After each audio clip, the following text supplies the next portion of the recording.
Now let's get the show started. It's 21 years of uninterrupted democracy in Nigeria. The second time Democracy Day is being celebrated on June 12th since the return to democracy in 1999. Remember, in 2018, President Buhari did approve that Democracy Day should be June 12th and not May 29th, as we had been celebrating since 1999. And the president did address the nation yesterday. All kinds of thoughts about that. But let us look at Democracy Day 2020. It's my pleasure to welcome the Director for Programs, Institute of National Transformation, Mrs. Juliet Beniche. Thank you. My pleasure for being here again. Good morning. Good to see you. We're seeing you for the first time since Corona. Yes. Thank you so much. My pleasure for being here. And from Abuja, we have a policy analyst, Mr. Aniekan Nya-Etok. How are you? Good morning. Thanks for having me. We can see you're keeping Very well, safe. thank you. Good to see you again. Thanks for joining us. 21 years uninterrupted democracy. Juliet, how well do you think we have done? I was watching, there were a lot of programs on Democracy Day yesterday. I was watching a gentleman who was saying, we're not sure this is the kind of democracy we fought for when we were on the streets in June of 1993, ready to die. What are your thoughts about this democracy which we have and 21 years of it? You know, it's amazing that sometimes we talk about the 21 years of democracy, but we need to look at almost the issue of 60 years of independence in context, because you cannot void the 60 years of independence and just talk about the democracy from 1999 up to date. Yes, we have done well by sustainability or sustaining the ideology of democracy. But the dividend of democracy is really the critical factor. And that factor is based and founded on the independence issues, on the Constitution, and on our vision.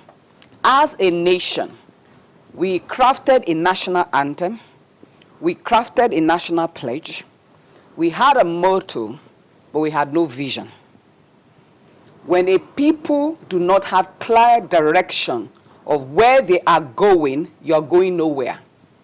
So when the people lack vision, they lose restraint. And the word restraint, they become indisciplined. They lack value, they lack focus, they lack development. Because the vision keeps you in focus of what you are looking at and why do we do what we do. So the vision becomes your benchmark, the standard of everything you do. So I'm turning a little bit to the left, I look at the vision, I'm going out of line. So I push back on line. I'm going towards this way, I push back. And then even the Constitution is a framework for fulfilling that vision. And until you have a vision, your Constitution is not a reality, because it's just a mere book. Wow. And so people can do what they like, when they like. And the values that we embedded in the national anthem did not have a frame, a foundation of vision to work on. So those values become our national anthem, to serve our fatherland. To what gain? No meaning. Where am I going with serving my fatherland? Why should I love the Igbo man that I'm Ishekiri? Why should I love the Benue man if I'm Nupe? There is no vision. And so that lack of vision, like over time I worked with a particular lady friend of mine who was verging into politics. And the first thing I told her, I said, let's see if we can craft a vision. Even within the institute, there are many types of visions we're crafting. Let me give you an example that I just scripted when I come. I said, for example, to be a secure democratic nation in the sub-Saharan Africa that is inclusive with justice and fairness based on the values of meritocracy, integrity, patriotism, and unity in an industrialized nation with clean and green environment for individuals and national prosperity for all under God. Then the mission to create the Nigerian tribe that will fulfill the vision, who will work for the interests of Nigeria and Nigerians to compete in the global space in the 21st century and beyond. we do not have a focus of where we are going. In the Good to Great, it talks about the driver first. Where are we driving to? You know, when you talk about creating the Nigerian tribe, it reminds me of in the 70s when I was in France. There were 3 of us who had gone to study French. I, Shakiri, the other lady, Yoruba, a third, Igbo. And we always communicated in English. So a French guy asked us, why don't you all speak Nigerian? Why are you always speaking English? And we had to explain there is no language called Nigerian. Nigeria is a huge country made up of about 250 languages. Yeah. And he just couldn't understand how one country can have so many languages. So you're talking about creating the Nigerian tribe. We'll come back and talk about how we're going to be able to do that. Aniyekan, do you agree that there is no vision? Thank you very much for the question. I think the way to go about it is, first of all, to take it from where your guest started from. One thing is, we are an incredibly performative nation. So we have the skill, we have the capacity to be able to act in certain ways, whether or not that's how we feel or what we want to do. So I think that that's why you would find, I'm just starting with the idea of having democracy, but not necessarily the dividends of democracy. That's because the way we set it up, it's not necessarily built to produce dividends in that sense. Now, in terms of a vision, I'm very happy that we've started off on this note, because what we're really speaking to is a national strategic plan, which is what you have, a vision, and then that cascades down to a mission. We do not have a vision, and that's why elements like the Nigerian anthem and the pledge are performative. We can all sing it in our sleeps. If you tap somebody in the morning and, half awake, they could sing any of these things to you. That's why, in my opinion, that's why we have that challenge, because there is nothing that holds it up, like your guest described, a foundation upon which these other things are built. And if you have no foundation, then obviously every other thing is just, either for legalistic purposes or for performative purposes, just to act, even though that there is no real intention. So I think it's quite clear with the ethnic issues that we're having, with the governmental issues that we're having, that there simply is no vision. And at some point, we just need to stop and tell ourselves that truth, and then begin to craft one that is inclusive and one that is crowd-sourced, so that we are the ones that pull the ideas together, and then the government or the central government will coagulate all of those things into what we then see as a national vision. Until we do that, we're wasting our time. And that when you say crowdsourced, the people are the ones that come up with the whole idea of what kind of nation they want to be, and then the government at the center, well, how do you say that, galvanizes and puts it into one.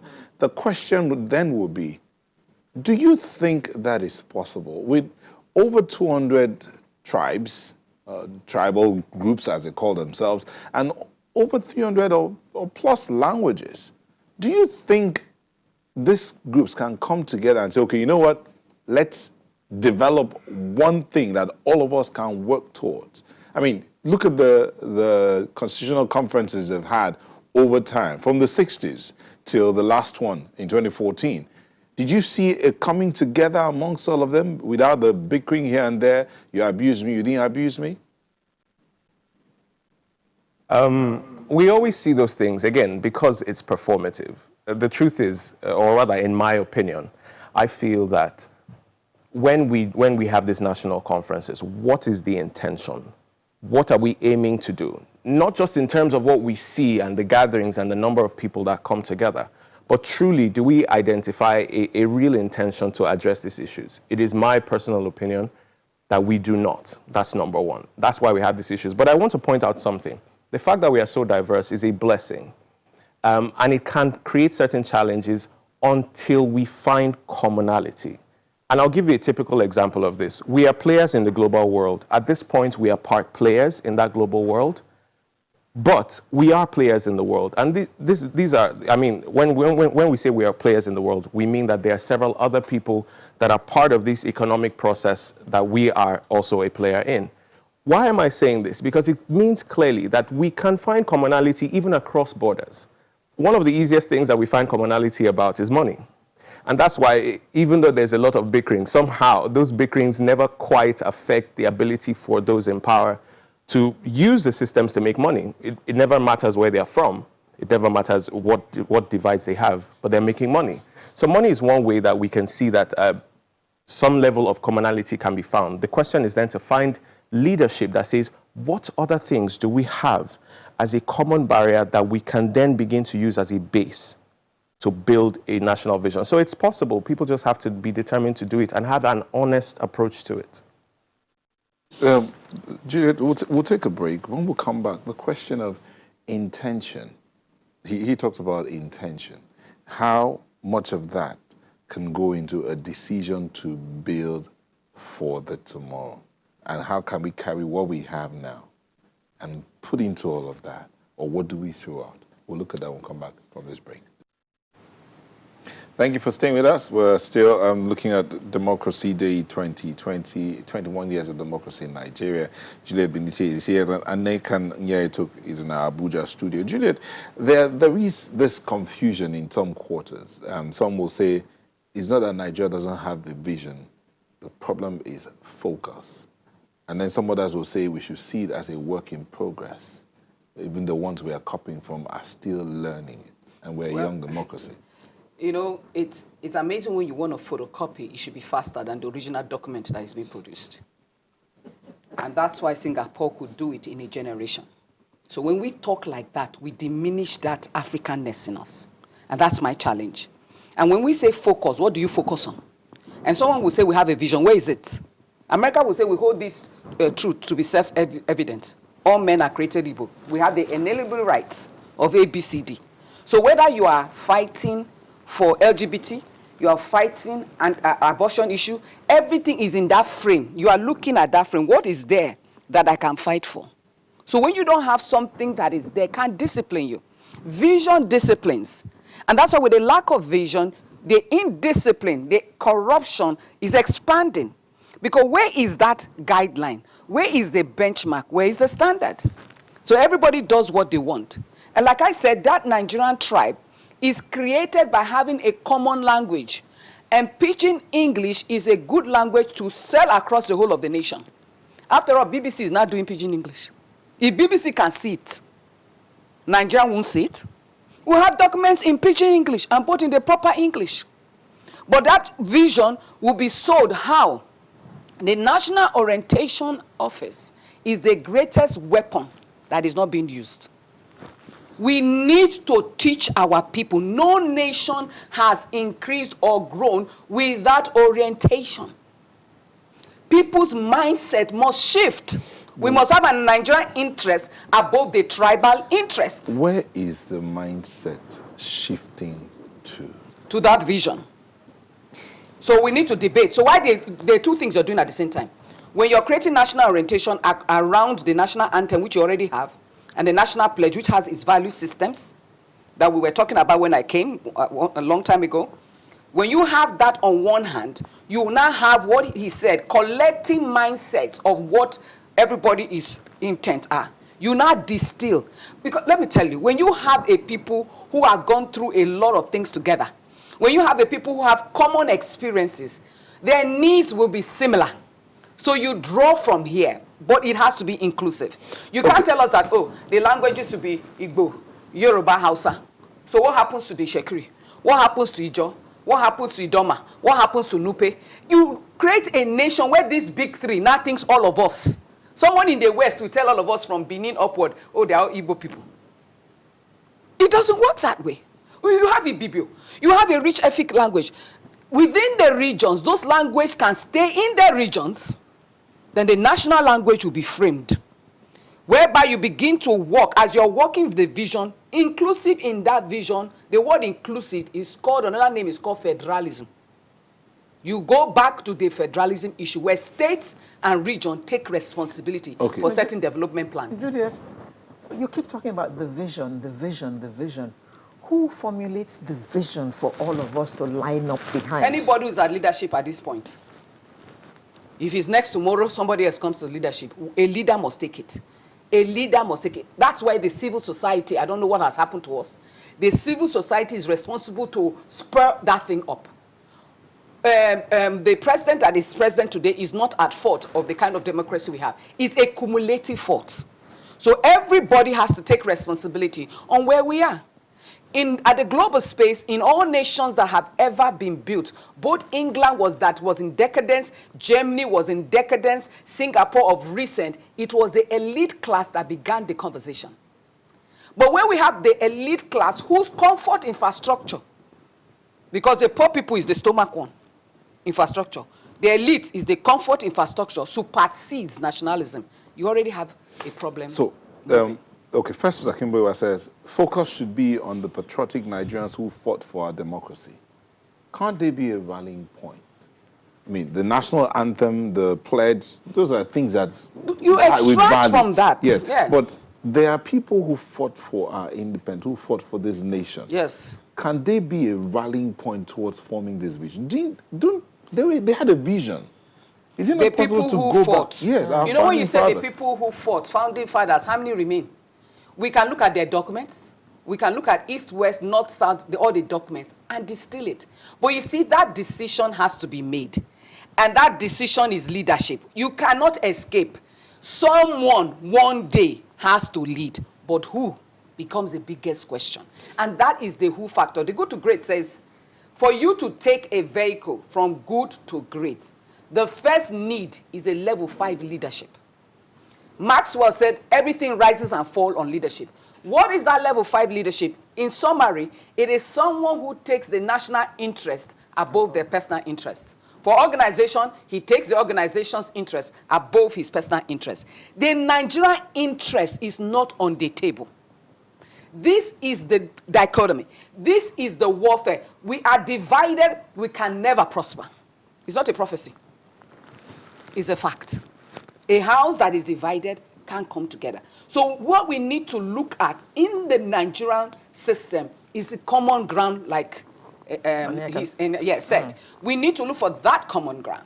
Then we now begin to move. But this particular government has at least, how many years more?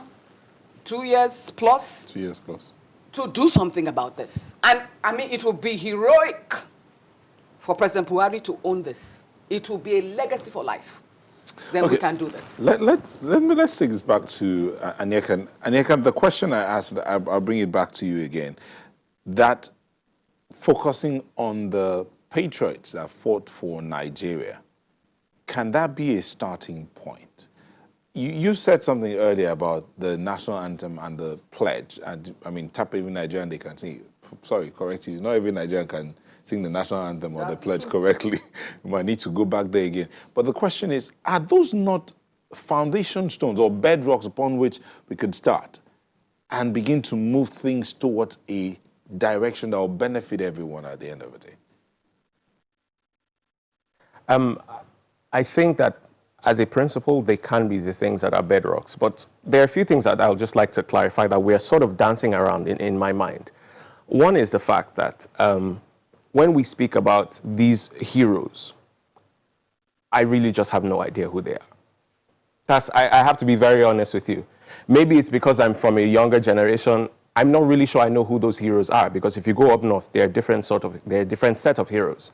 If you come down south, they're a different set of heroes. If you ask the Igbos, and they probably have a different set of heroes. This points at one thing, and it's one thing that has continued to plague us, in my personal opinion, in Nigeria. We do not have a sense of common history. So when we say rally round these heroes, which heroes? I'm not very convinced that I know who they are, I must be very honest with you. And maybe I did a bad job in school, but I'm not sure that the school system actually even helps us to understand that. So that's one thing. And that points to history. There is a reason why we cannot seem to move forward, because for us to know who we are today, we must know where we come from. We must know all the things that have informed that. When we look at that, and I agree that this is the critical position that leadership has to then occupy, but it means that leadership has to be ready to bite the bullet, to look back into the past and say, what are all the things that we can all agree have brought us to this point? I'm pretty sure that that is going to be one major challenge that we'll have in this country. That's number one. Number two is this. When we speak about focus on the vision, it will have to be something that is concrete.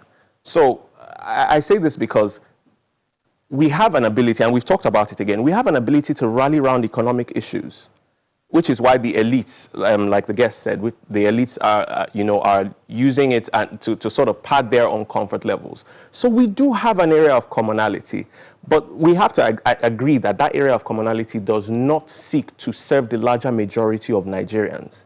There is nothing that will seek to exclude for a few and will at the same time be able to provide for everybody else. So I think two things that come from this are, one, a sense of shared history, so that we all know and agree that all of these things are what led us to where we are, and then we can begin to use leadership to say, we want to move forward to this. If we do not look at history, then I'm not sure how we're going to be able to do that. That's number one.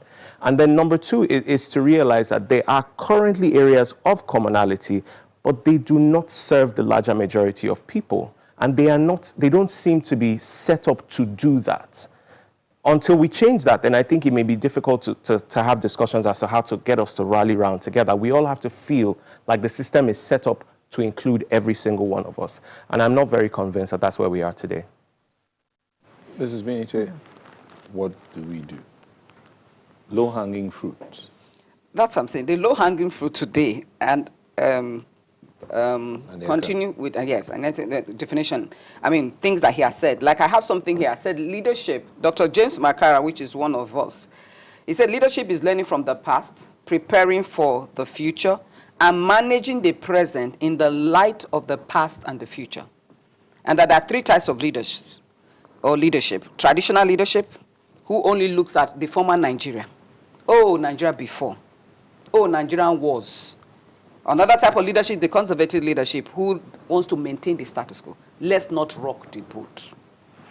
Then you have the strategic leadership, which deals with the breaking down of the vision and mission into little bits for all, says that she looks at the future in the light of the past, in the light of the present, and crafts it for all. And so what should we do? This present government, like he said, should bite the bullet. Should take it upon themselves and rally round. You see, the national orientation, I will repeat, is not doing what they ought to do. The education sector, religious sector, and a family where we go into the tribes, we need a discussion, a town planning discussion, and begin to create the Nigeria of our dream. I'm so sorry, Juliet. I mean, when you're having fun, there's never enough time, but we've run completely out of time. And sorry, Aniakan, we could not take the way forward from you. We've run completely out of time. And all I have to do now is just to say thank you to you, Mrs. Juliet Benitier of the Institute for National Transformation, and Aniakan Inya Etuk, a policy analyst. Thank you very much for coming to talk to us this morning about Democracy Day 2020. Sunrise will be right back with another interesting topic. We have a full day today. Do stay with us. Thank you for staying with us. Now, besides the pandemic that has gotten everybody thinking and isolating and worrying and sanitizing, yes, and cleaning and staying safe, the other matter that's come up on the front burner and continues to be a bother to almost everybody is the issue of security. How is it? What's going on? In the midst of a pandemic, you have Boko Haram, you have bandits striking in different parts of the country. The president, in his democracy speech, stated that security agencies will pursue the perpetrators and bring them to swift justice. I like that, swift justice. How swift can that be? Well, to help us answer some of these questions, we have Latubosun Abolarinwa and Major General Cecil Esekaigbe. They join us from our Abuja studio. Thank you for joining us, gentlemen. Thank you. Good morning. Latubosun is the only one there for now. Thank you, Latubosun. Let's start with you. In your view, Nigeria's been challenged by the pandemic, but the security challenge has remained persistent. Why do you think so? Well, I think definitely we are getting something wrong somewhere. And until we bring ourselves to that position of accepting that we are getting something wrong somewhere, we will continue to go around in circles. We need to sit down, we need to stand up at the same time and ask ourselves this question, that what is it we are doing wrong? The security situation in Nigeria have been endemic before the pandemic. One shocking thing about the whole situation is that we have been able to shut a whole country of about 220 or 50 million people down successfully. And there was no movement, and we saw reduction in crime during this period. Exactly what is the problem? Why can't we shut down our hotspot of insecurity? It's a question we need to start asking ourselves. And until we come back to that round table and ask ourselves this hypothetical question that is going to lead to answer and solution to our problems, I think it is either we accept that we will continue to swim in the blood of innocent Nigeria, or we need to take a bold step towards bringing this to a stop. And when I say stop, I mean almost full stop. The president said that the perpetrators will be brought to a swift justice. Some people say that people are pushed towards crime because there is that belief that they can get away with it. And now the president is saying otherwise. How much do you think that the president's words, how much weight do you think the president's words carry? Will it sway people away from crime, do you think?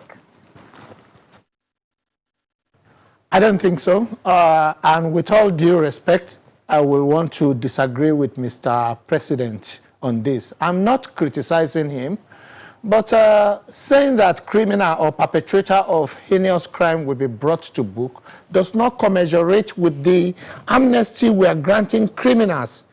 If Boko Haram member bandits are killing people, and the Constitution of Nigeria have a stipulated justice system for anybody who kill any human being, why are killers of thousands of people not being allowed to go through the judiciary? Is it not a way of telling them it is okay, we can kill as many people as we want, and at some point, the government policy or the military policy is going to grant us amnesty? We need to ask Mr. President, from the last amnesty granted to some hundreds of thousands of Boko Haram members who have killed innocent people in Nigeria, who still have people in hostages that we're rescuing every day, killing soldiers, killing policemen, what was the gain we got from the last amnesty? What was the gain the military, the security apparatus, the security agencies got from that amnesty we granted to criminals? And it is sending a mixed messages. The people of Nigeria will look at it since when? How many Boko Haram are currently serving jail terms in Nigeria? How many bandits are currently serving jail terms in Nigeria? And how many people are dying? So it is there in the open, and I think this is one of the areas where we need to work. This is one of the areas where we need to focus. The criminal society or community shouldn't think that they can get away, or emboldened by government policy that they can get away with anything. If we have a justice system that says anybody who kills anybody have a judgment, have a penalty to pay for it, let us follow that through. But we cannot be granting amnesty to the people who will turn around and kill soldiers, kill policemen, kill innocent villagers, just for the fun of it. So with all due respect, I say again, Your Excellency, we are not criticizing you, but we are just saying that the country is a little bit confused over this. We saw what happened when the president of Niger took a bold step to go into the battlefield. We saw the result within few days and few hours. We want to see similar reports on the part of our own Chief of Army Staff, Chief of Naval Staff, Chief of Air Staff. We want to see what are they bringing back upon all the millions and time invested in them. Why should we be still, should we be losing? We'll just need to go on a very quick break. We'll come back and pick it up from that point where you are. Security infrastructure as against justice delivery. We'll be back in a moment. Please stay with us. Thank you for staying with us. We're looking at the security situation in the country. And we had, before we went on that break, Olatunbosun Abolarinwa, who was talking about the need to balance out security architecture as against the justice delivery. But while we were on that break, retired Major General Cecil Esekaibe walked into the studio. Thank you for joining us, sir.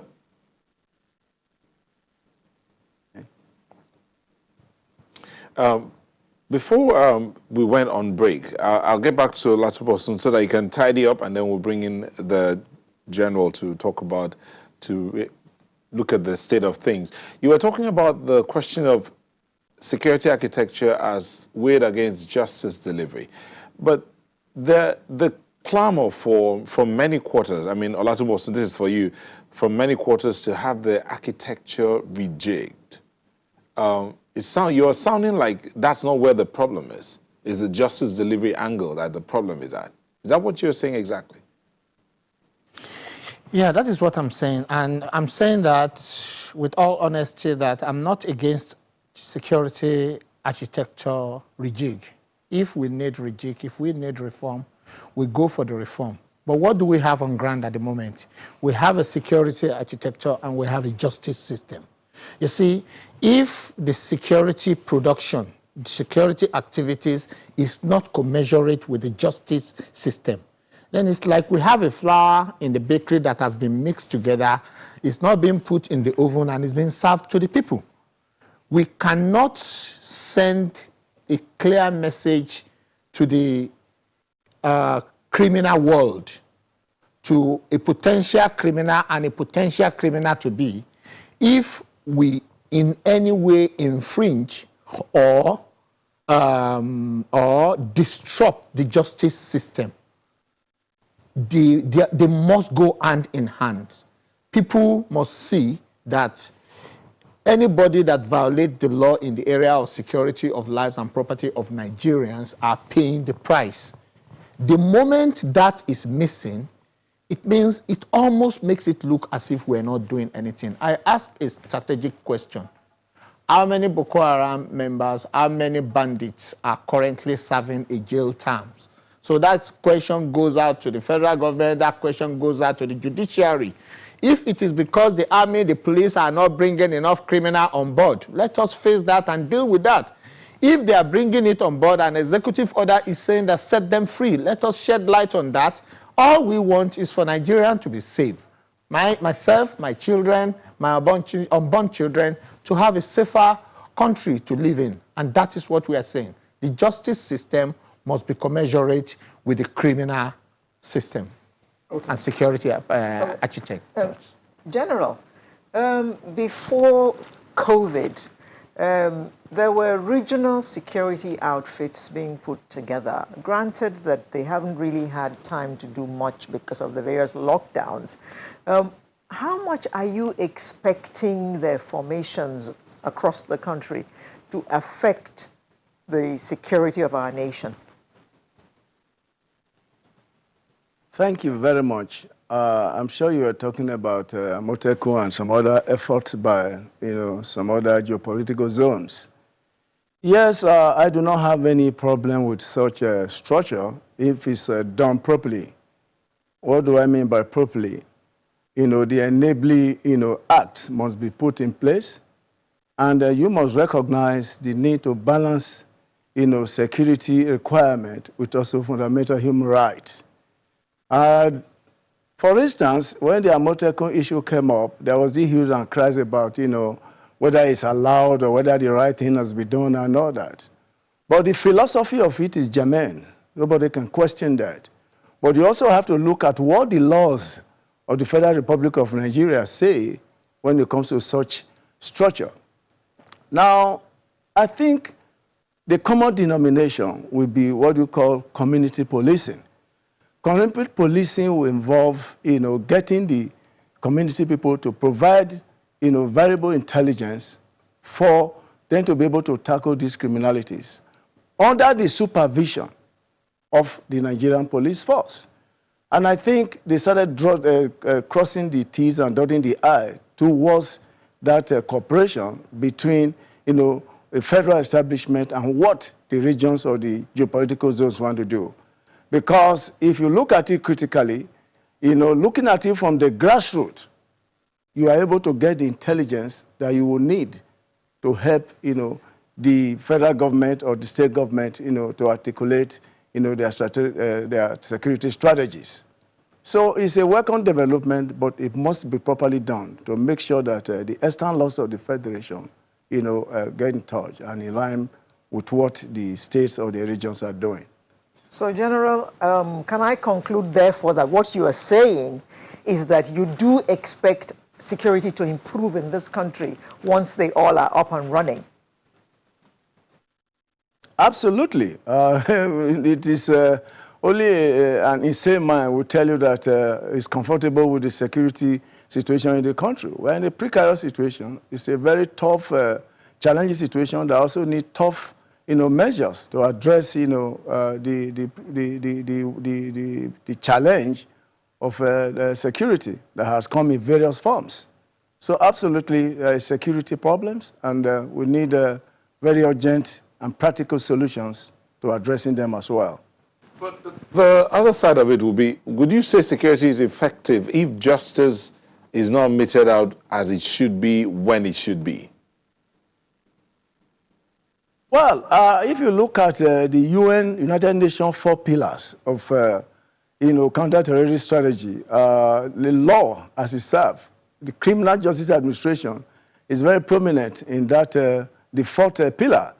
And that is, if you look at the sociology of crime, the cost of committing a crime must be higher than the benefit. If the cost is not higher than the benefit, then you find it difficult, to actually really stem the tide. So if people have committed crimes, I'm of the opinion that they should be able to face the law. And we must understand, the tipping point between, trying, to bring sentiment into assuaging people's feelings, compared to properly addressing, security breaches and criminalities that have been done that people need to account for. So accountability for whatever action people have committed that are against the law, must be accounted for. So you don't gloat over it. It's an essential ingredient in criminal justice administration. So if you commit crime, you must be paid for it. In our climb, and before you came, Olatubosun was alluding to this, that the level of banditry and killings out there, especially in the northeast and some parts of the north central, is born on the fact that many of those people tend to get away. They tend to be given amnesty many times. And so those who are coming after them feel like, hey, after a while we'll get some kind of amnesty. Do you think that's tenable? Well, in as much as I, get connected with what he's saying, but I would not like a generalization aspect of it. Because you must understand that there are issues that need to be addressed. And you also have to understand that, there are universal declarations of how these things are administered. And a situation where, people have taken up arms against a country, the price to pay are also expressly stated. We need a political will to be able to bring this to bear. So, yes, there is need to look at what people have done, and there is need to understand that they are citizens, and there is also need to understand that a repentant heart, can also be accepted into the society. And that's what you call, after disarmament and demobilization, you talk about rehabilitation of your citizenry. But this must be done within the fulcrum of law, because law is central to human existence. Now, Olatubosun, the police is the frontline response agency for fighting crime. How would you assess their performance in light of what we're talking about right now? Okay, then I think we need to be a little bit specific when we want to talk about the policing aspect of what we are facing. For instance, now, when we talk about the northeastern region, where is currently a complete war zone, the role of police in that area is currently very, very limited. We have, it's a militarized zone. I know that about 2 or 3 years ago, there was an effort by the federal government to restore civil authority to that area where police will be able to come and restore civil authority, restore justice system. How good and well is that is another question now. But generally, I think what gave birth to the type of community, various community policing that seems to be springing up all over the country just shows that there is much more for police to do in other areas. Our roads are not safe. Children, parents, military personnel are being killed on our road as they are moving. The police community themselves are also a target and victim of this. So there is more work to be done in that area, and I will still want to appeal to the police authority to please continue to look inward and know that much is expected from them. They have a lot of issues which I'm aware of. I know that funding is one of the issues destroying policing work. The policing of the 21st century needs a lot of money, and I am technically an insider with the police, and I can assure you that most of what they would have loved to do better is being hindered or hampered by paucity or lack of funding, which I would still want to appeal again to the federal government to look into. Then we want good brains, and we want this across the policing authority. You see, all the service chiefs currently have done their best, but we need a better best, if I will borrow a word of one of my friends. We need a better best in the army. If the chief of army staff is tired, well, let him go and let somebody with a fresher brain come up with a better idea. If the chief of air staff or naval staff are no longer performing, there is no point in babysitting them further. Let's look for a fresh brain if the problem is still there. If each of these people I mentioned are having a symptom of sickness and they keep going to the hospital and the vaccine or the medication given to them is not working, they will seek for alternative and better opinion. And I want to appeal to the federal government that if all these people are not bringing results to the table, let us look inward and bring somebody else who can deliver. I'm not saying they are not delivering. Like I rightly said, like I said earlier on, they've done their best, but the population and the people of the Federal Republic of Nigeria needs a better best. Okay, let me bring this to you. When we talk about infrastructure, architecture, it requires people. How motivated would you say not necessarily the officers, the rank and file are, both in the police, in the military, and all? How motivated are they to ensure they secure this nation? That's definitely, like Bosun highlighted, shortage of manpower, cuts across the security agencies. And there must be a deliberate effort at this time, to make sure that you have enough personnel. For instance, if you talk of Nigerian Armed Forces, I don't think there are more than 250,000. And if you look at that percentage of our population, you will find out that it's very, very insignificant. And apart from the shortage of manpower, the kind of duties, the statutory responsibilities of this security agency must be well defined. And that is why I am always an advocate of that. The police should be well funded so that they take lead, in the internal security problems of this country. Right now, we have, the question, General, if I may come in here, it's not necessarily about the number of the personnel as much as it is the motivation level, the morale of this personnel. Are they motivated? Are they willing besides the fact that they swore an oath to defend the nation, the territorial integrity of the nation, and to secure the nation as it may be, are they motivated? Without that oath, would this personnel still stand to defend and secure this nation? Are they motivated? That's the question I asked. Yes, I'm an insider because I'm a resource person at the various institutions in the armed forces. And I know that the federal government of Nigeria does not take the motivation of personnel lightly. And even for those of us that have retired, I think motivation still affects us in our daily life. So when you talk of motivation, yes, it's a deliberate effort that motivation is key in any organized force. So one thing you also know that those that made the commentary about motivations must understand that whatever you are going to get as members of the armed forces is a reflection what the national economy is all about. So no army has enough. And when you talk of motivation, the question you ask is, are they getting what they are supposed to get to be able to do their job?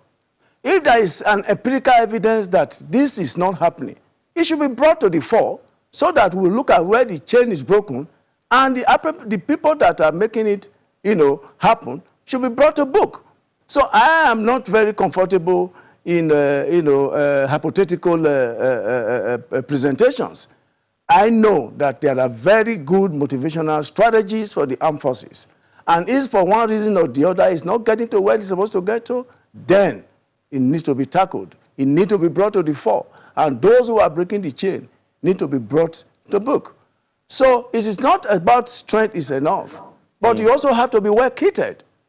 And you also know that in Nigeria, the percentage of defense spending to the GDP is very, very, very small compared to even our neighbors, in the Lake Chad region.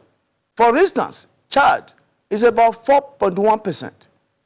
Then Niger, 3.7%. Even Cameroon, 2.9%. What about Nigeria? We're moving from 0.5 to just about 1.2. So funding must complement, the appropriate strength to be able to tackle your responsibilities. And when I talk about allowing various agencies to perform their statutory role, the lead agency for internal security is the Nigerian police.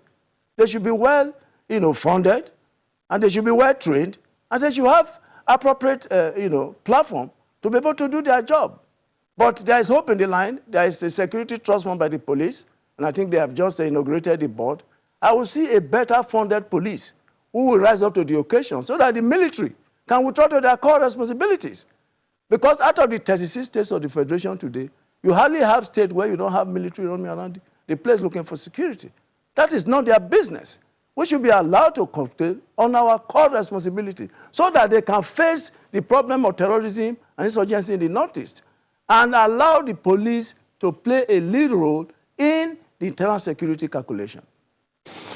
We'll take a break. When we come back, we'll be looking at the question of expanded National Command and Control Center, expanded to 19 states in the northern part, the National Public Security Communication System, especially that one. How's that working out? How many people are aware of it to know they can communicate with the security apparatus on issues around security? But we'll look at all of this when we'll come back in a moment. Stay with us.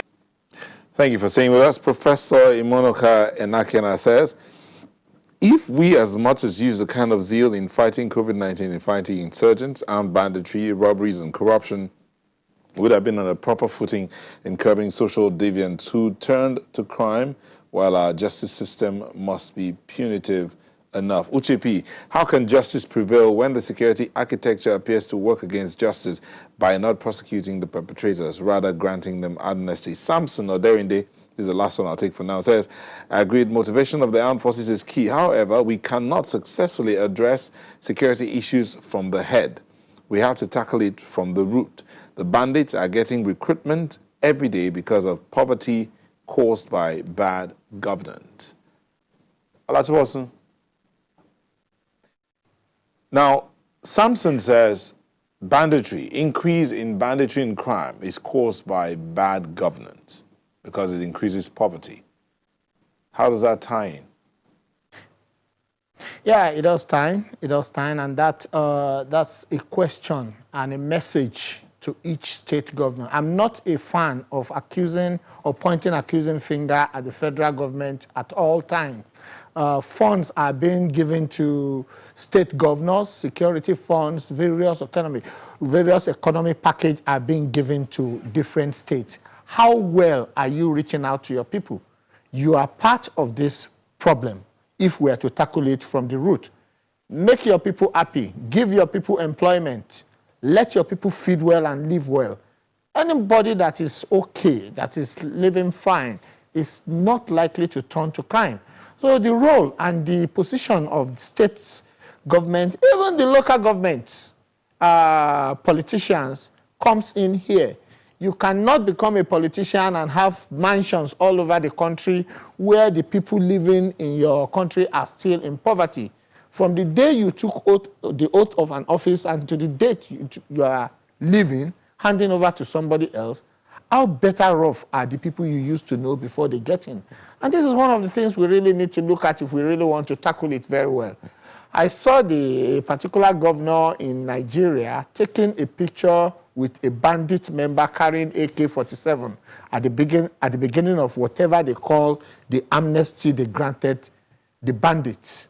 I look at the dressing of the governor and I look at the dressing of the bandit carrying AK-47 and the old picture of a criminal being able to brandish their weapon on national TV in front of a governor, the chief security officer of it, and I'm sure he left that scene with that AK-47.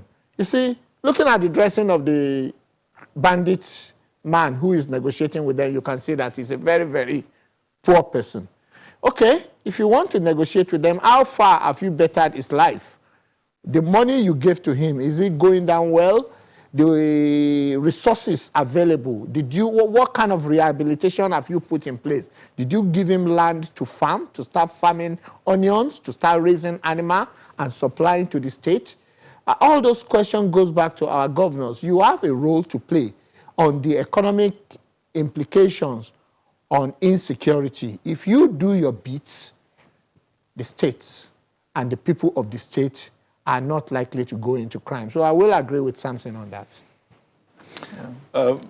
General, the other part of how the whole system is working against itself because of this amnesty situation. But before that, you also talked about the need to allow each unit to carry out its own function. But there are those who are concerned about the duplication of functions, different agencies practically doing the same thing because of clarity. Would that be a solution that we should be looking towards? Yes, ordinarily, these things shouldn't have arisen if we have activated our defense and security policies.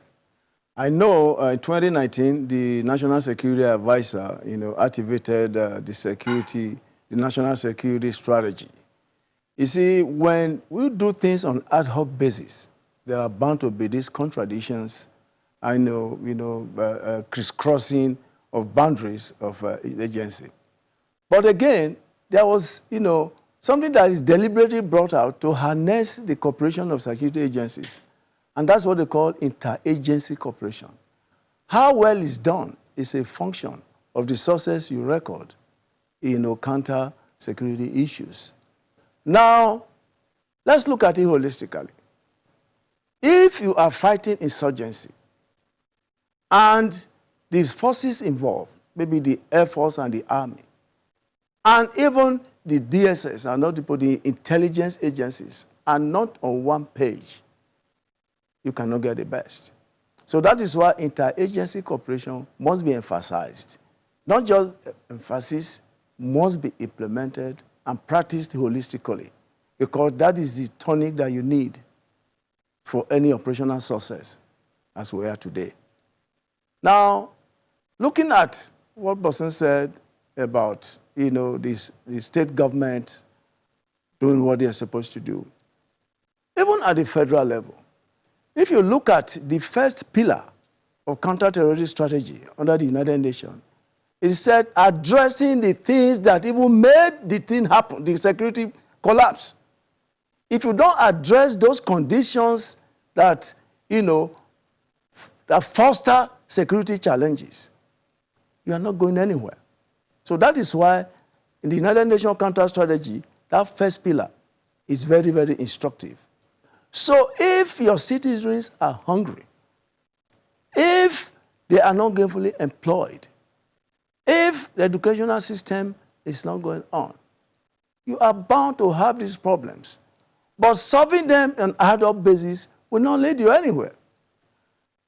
I was on this plank, these channels, when this amnesty and the picture with bandit that Bosun said about, I commented that the state does not even have what it takes to negotiate with bandits. Let's not kid about this. The state government does not even have what it takes. You see, negotiation, amnesty process, it's not just a thing you wake up in the night and think what to do. Do you have the relevant personnel trained in act of negotiation? Do you have the relevant personnel that have given you a security matrix of how these criminals are operating? And on a banal level, do you even know your enemy? So when you come to the screen to say, oh, I've given amnesty to these people, they are returning arms, I'm telling you, in the value chain of security calculation, it's going to end up nothing. And I was vindicated last week. I think that state governor has terminated that so-called amnesty with bandits.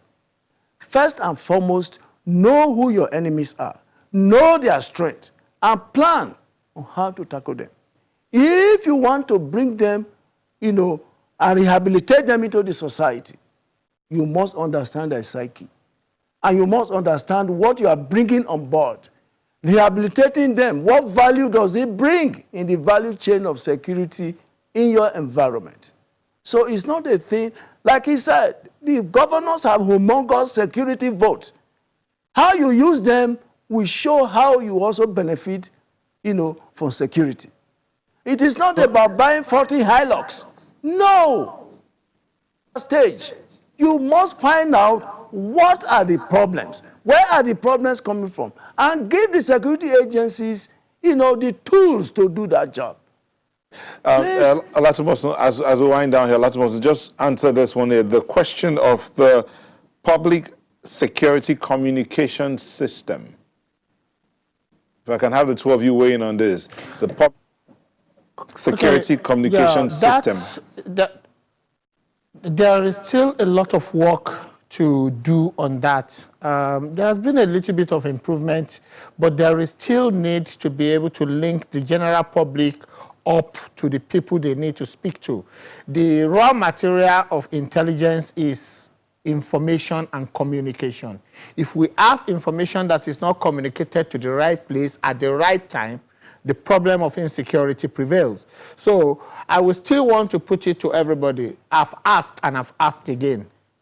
Millions of Nigerians still don't know who to call, where to call, and what number to call if they see anything that becomes or that will be a threat to their lives. And I want to appeal to the Nigerian Communication Commission, the Ministry of Information and Communication, different platform, police communication system, to please work to enhance it. There is still a lot of work to be done. People need to be able to give you the information you need to act on promptly. Thank you so much. We've been speaking with Olatomosun Abolarinwa, a security consultant, and retired Major General Cecil Esekaigbe, who joined us from our Abuja studios. Thank you, gentlemen, for sharing your thoughts with us. As we're back in a moment, do stay with us. Welcome back, and thank you for staying with us. Now we shift our focus to Edo State. Yesterday, the news broke that the current governor of Edo State, Godwin Obaseki, had been disqualified from participating in the forthcoming primary election of the All Progressives Congress, APC, on the grounds that his higher school certificate, HSC, and NYSC were defective. The news has sparked all kinds of reactions from politicians and Nigerians in general. We're going to be looking at that this morning with Mrs. Julie Odigye Oyegun, a member of the... A political commentator. Thank you very much, Nyota. And she's here with us in Lagos. Good morning, Mrs. Odigye Oyegun. Good morning. And we have in our Abuja studio an APC chieftain, Mr. Cletus Obon. Good morning. Good morning. Thanks for having me. Thanks for joining us. Now, Julie, this is disturbing news because Mr. Obaseki is not contesting elections for the first time. He took part in the primaries before he won the primaries and was voted in as governor. So what happened to his certificates between then and now? Maybe the tooth fairy got them. Look, I think the discussion is bigger than Obaseki and disqualification. I think that historically, Edo State has always been a crucible of unfolding events in the broader Nigeria. If you go all the way back to the Civil War, even colonialism. I mean, the place of the Midwest. You go all the way back to the Benin Empire and expansion. It's a crucible, and so you want to look at this in the broader and deeper sense. Beyond Obaseki, disqualification, or Shomole, you want to look at it in the context of Nigeria's democracy, particularly on June 12th, right? Quo vadis. And we have to ask ourselves how serious we are about building a really deep democracy that can serve the people. Inevitably, you have a political class. Some people like to call them a political elite. In my private moments, I call them the political entitled, okay? But it's a bigger deal than just an incumbent, effective, successful, popular governor being disqualified in a situation where the party could have opted for a consensus decision, to let him continue the great work he's doing, particularly in the context of the COVID emergency. Okay. Now, Mr. Obon, does this have anything to do with the feud and the bad blood between himself and the national chairman of the party? Well, one of the things that has not been in the public space, first let me correct the impression, each time I come on there and I'm being addressed as an APC chieftain, it asks me, I hold no title or office in the APC. I'm an APC member, but first I'm a professional, a media consultant, an academic, and all that. But please, I would prefer to be referred to as a good governance and public policy analyst. That is first of all. The second thing is that in the so-called bad blood, in all that you have got on the public space, in the social media, it's all been about emotions and emotionality. We've not gotten into what did he do. It's not enough to talk about what has transpired. The party as it is now does not belong to the National Executive Committee of the party. It doesn't belong to the National Working Committee. It belongs to all of us. We are all stakeholders. And stakeholders are the ones who go for screening, are the ones who go for primaries. It is never any member of the executive. And if you now make them look like robots or puppets, with the National Executive Committee headed by Adams Oshomole as a puppeteer, then you are reducing the intelligence of every member of the party. And the party is not like that. You can now look at them, the profile of all those who lead the party. So what has happened here is that issues arose on account of his own evidence. He went into election in 2016. He was working with Adams Oshomole as his economic advisor. Adams had praised him on the basis of the knowledge of what he presented himself to be. Upon further probing, and by his own presentation, interrogation came upon the papers he presented and swore on oath to.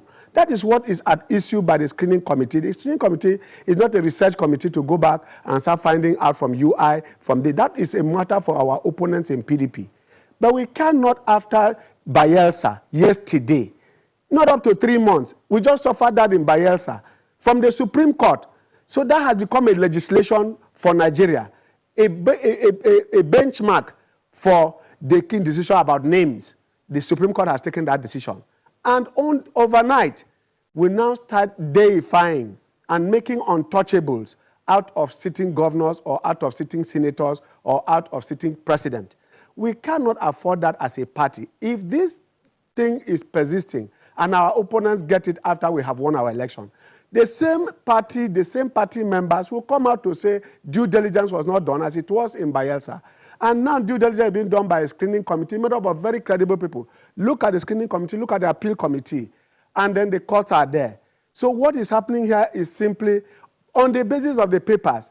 Maybe I will give you a narrative about what has transpired. In 2016, this governor ran elections against PDP, and he swore on oath that he went to secondary school, Egosa Grammar School, in 1970, graduated in 1973, that he proceeded to UI, and that he graduated in 1976, and that by 1975, he did what the equivalent of a higher school and brought out a testimonial to whom it may concern, saying that he wrote 5 papers. The result of those 5 papers were never given. And in the WAEC that he wrote in 1973 from Egosa Grammar School, he said he has 3 credits and 3 passes. And that does not include English and maths. It was geography, literature, and one more subject, Bible knowledge. That is Christian religious studies. Someone, please permit me to interrupt you here briefly. We need to go on a very quick break. But when we come back, you pick it up from that point where you're talking about the governor and the document he declared in 2016. Please stay with us. Thank you for staying with us. Mr. Bond, you were talking about the criteria in 2016 as against what's happening now. Now, these documents were deposed to by an affidavit in a court of law, competent court of law here in Abuja, and presented to the National Executive Committee and received by the National Organizing Secretary of the party, stamped. Those are the documents the screening committee looked at and which were brought as petition by his opponents in the primaries. Now, where we are is that in fact, the 3 of them that were disqualified, only one person was on the basis of the internal affairs, interfering with the internal affairs of the party.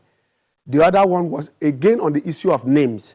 I'm asking Nigerians to tell whether APC will be doing itself justice if, again, on the basis of names, a candidate is presented who wins an election after going through all the torture, only to be taken to court by the opponent and victory snatched to us 24 hours to the swearing in of our governor, as it happened in Bayelsa State.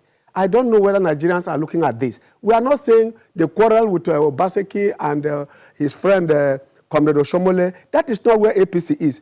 Beyond Edo State, APC must exist. That's the only foothold we have in the South-South. It is only in Edo State we have a sitting governor. And we have this issue of names again, that we were almost getting Bayelsa and we lost it by the deputy governor, who was already in the House, in the Senate on the second occasion, a second-term senator. It was only discovered by the Supreme Court that his name was actually a problem to him. And we're having the same issue of names again. And Nigerians don't want to look at that. They're looking about the quarrel, a sitting governor. Like Caesar's wife, you must live above suspicion. And in any case, like Longinus will tell you, the English literary critic, that one of the first attributes of a critic is skepticism. So suspicion is the first attribute of an eagle-eyed political person who is going to be exposed. In Nigeria and elsewhere, if you want to know who you are, go and contest elections. That is when you know who your grandfather was. That's when you know who your grandmother was. It is therefore against the background of the injuries we suffered. We are still nursing that injury in Bayelsa.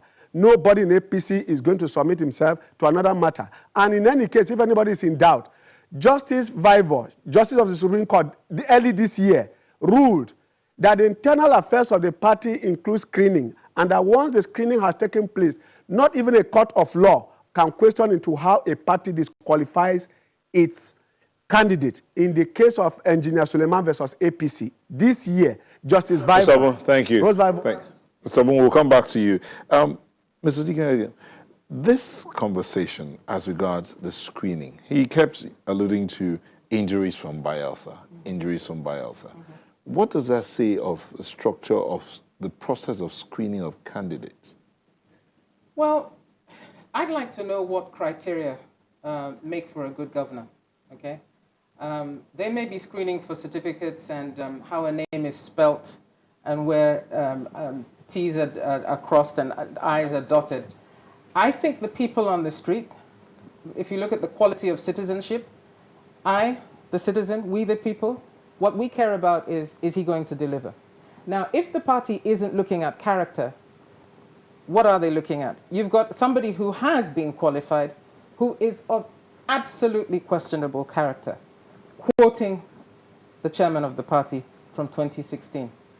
He gets through, and the guy who's done an amazing job, who is doing an amazing job. Look, in Edo State, in spite of COVID, which was ex-budget, it landed on everybody from out of the blue, from left field, right? He's paid salaries and pensions, not just paid them on time, but early, because Ramadan was coming to an end, okay? I mean, you're talking about a governor who has managed the state for resilience in spite of dropping income flows from the federal government, and we all know what the scenario is at the center, okay? And also in terms of internally generated revenue, which he had boosted because he controlled the Agbero politics. He managed to get that out of the way so that revenues that were due to government are actually flowing into government. Now you've got COVID. He stopped a lot of the taxes from the market women, from the transporters in the you know, the motor parks, et cetera, so that people can survive COVID, okay? In spite of this, this guy's paying salaries, paying pensions on time, okay? Drop in revenues. All capital projects ongoing to completion, right? Kids are going to school, not in school, but at home because he's got Edo Best. He brought back hundreds of illegal immigrants who were detained and stranded in various ports all over the Mediterranean. He brought them back and he's finding them jobs. I mean, I don't know what criteria matter to APC, but let me tell you, we the people, what matters to us, can he deliver? Has he delivered? Will he continue to deliver? What is happening here is a broken promise. What we heard in 2016 was, let the people lead. Well, hello, where are the people in this disqualification epic saga? Okay, this is more than Nollywood, because now we're not dealing with fiction, we're dealing with fact. What do the people get out of this shenanigans? The short end of the stick. Mr. Obun, do you not think that the APC is going to end up shooting its foot in all of this? Absolutely. You know, APC is a very progressive party. When we talk about performance, nobody has judged him. If we go into that index, on Thursday, early this week, either on your channel or on channels, the man himself came in here and admitted that there were errors, especially when he couldn't commission the hospital that he stopped. He said it was an error when it was 75% completed. If we want to get into that index, you remember also the case of the 14/24 members of the House of Assembly who are still staying out. We can also discuss the breaking down of hotels and the bombing of people's houses who disagree with the governor. We can get into that. We're into a near siege mentality. The allegations of people being piled up to come and unleash violence on the day of election. There is the internal injury of the governor trying to stop people from going to do direct primaries when you know that even in direct primaries will require that people in the wards, every category member must vote for a delegate before that delegate gets to Ogbe Stadium. So in all this, we look at the issue first. He does very well. You have a bad man doing a good thing or a good man doing a bad thing. That is where we are. So you must choose one. First, we are saying that he is qualified. That's why he was in the first place allowed to even buy a form. In the case of Lagos, if you remember Ambode, what did Ambode not do well? He did well. But the people and indeed the Lagos State got there and they told us that we will lose Lagos if Ambode, a sitting governor, leaves. Of course, you saw the result. Today, we are back here in Edo State. I can ask you that if the man wins, we agree he's doing very well. But we are saying that on the basis of the records, which is the qualification for you to go and do well, do you now allow the man go and do, and then only for PDP to come and snatch it from us from the court? Nobody has denied that fact. Nobody has disputed this fact, that the records are not straight enough for us to present this man. That is where we are. We are not into performance. If we want to deal with performance, we will not judge whether the person we are bringing to replace him will do better or not. That's a matter of conjecture, speculation, and emotion. But here we are dealing with the fact that by the documents before us, even if you are doing very well, if you go, they are going to take us out. And that's what we are saying. And we are saying again that we should stop dropping names because the internal injuries.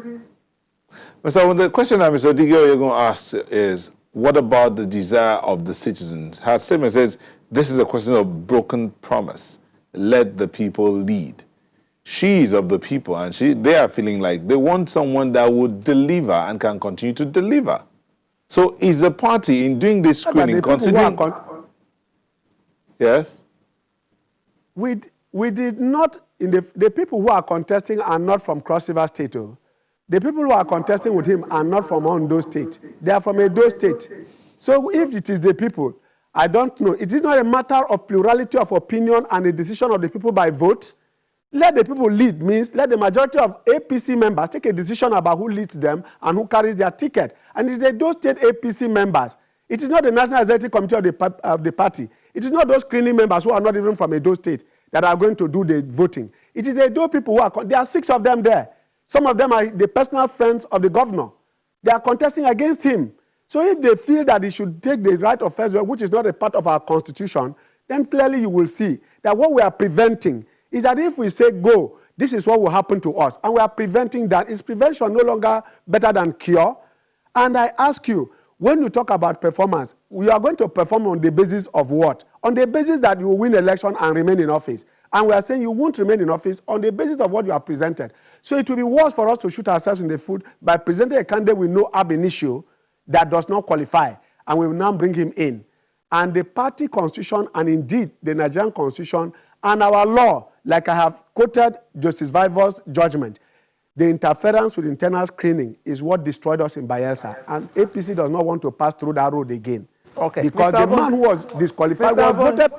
I beg your pardon, Mr. Abon, but the University of Ibadan has sent out a statement saying that he did actually attend the university, gave the dates he was admitted and the dates that he graduated. The dates for me. The dates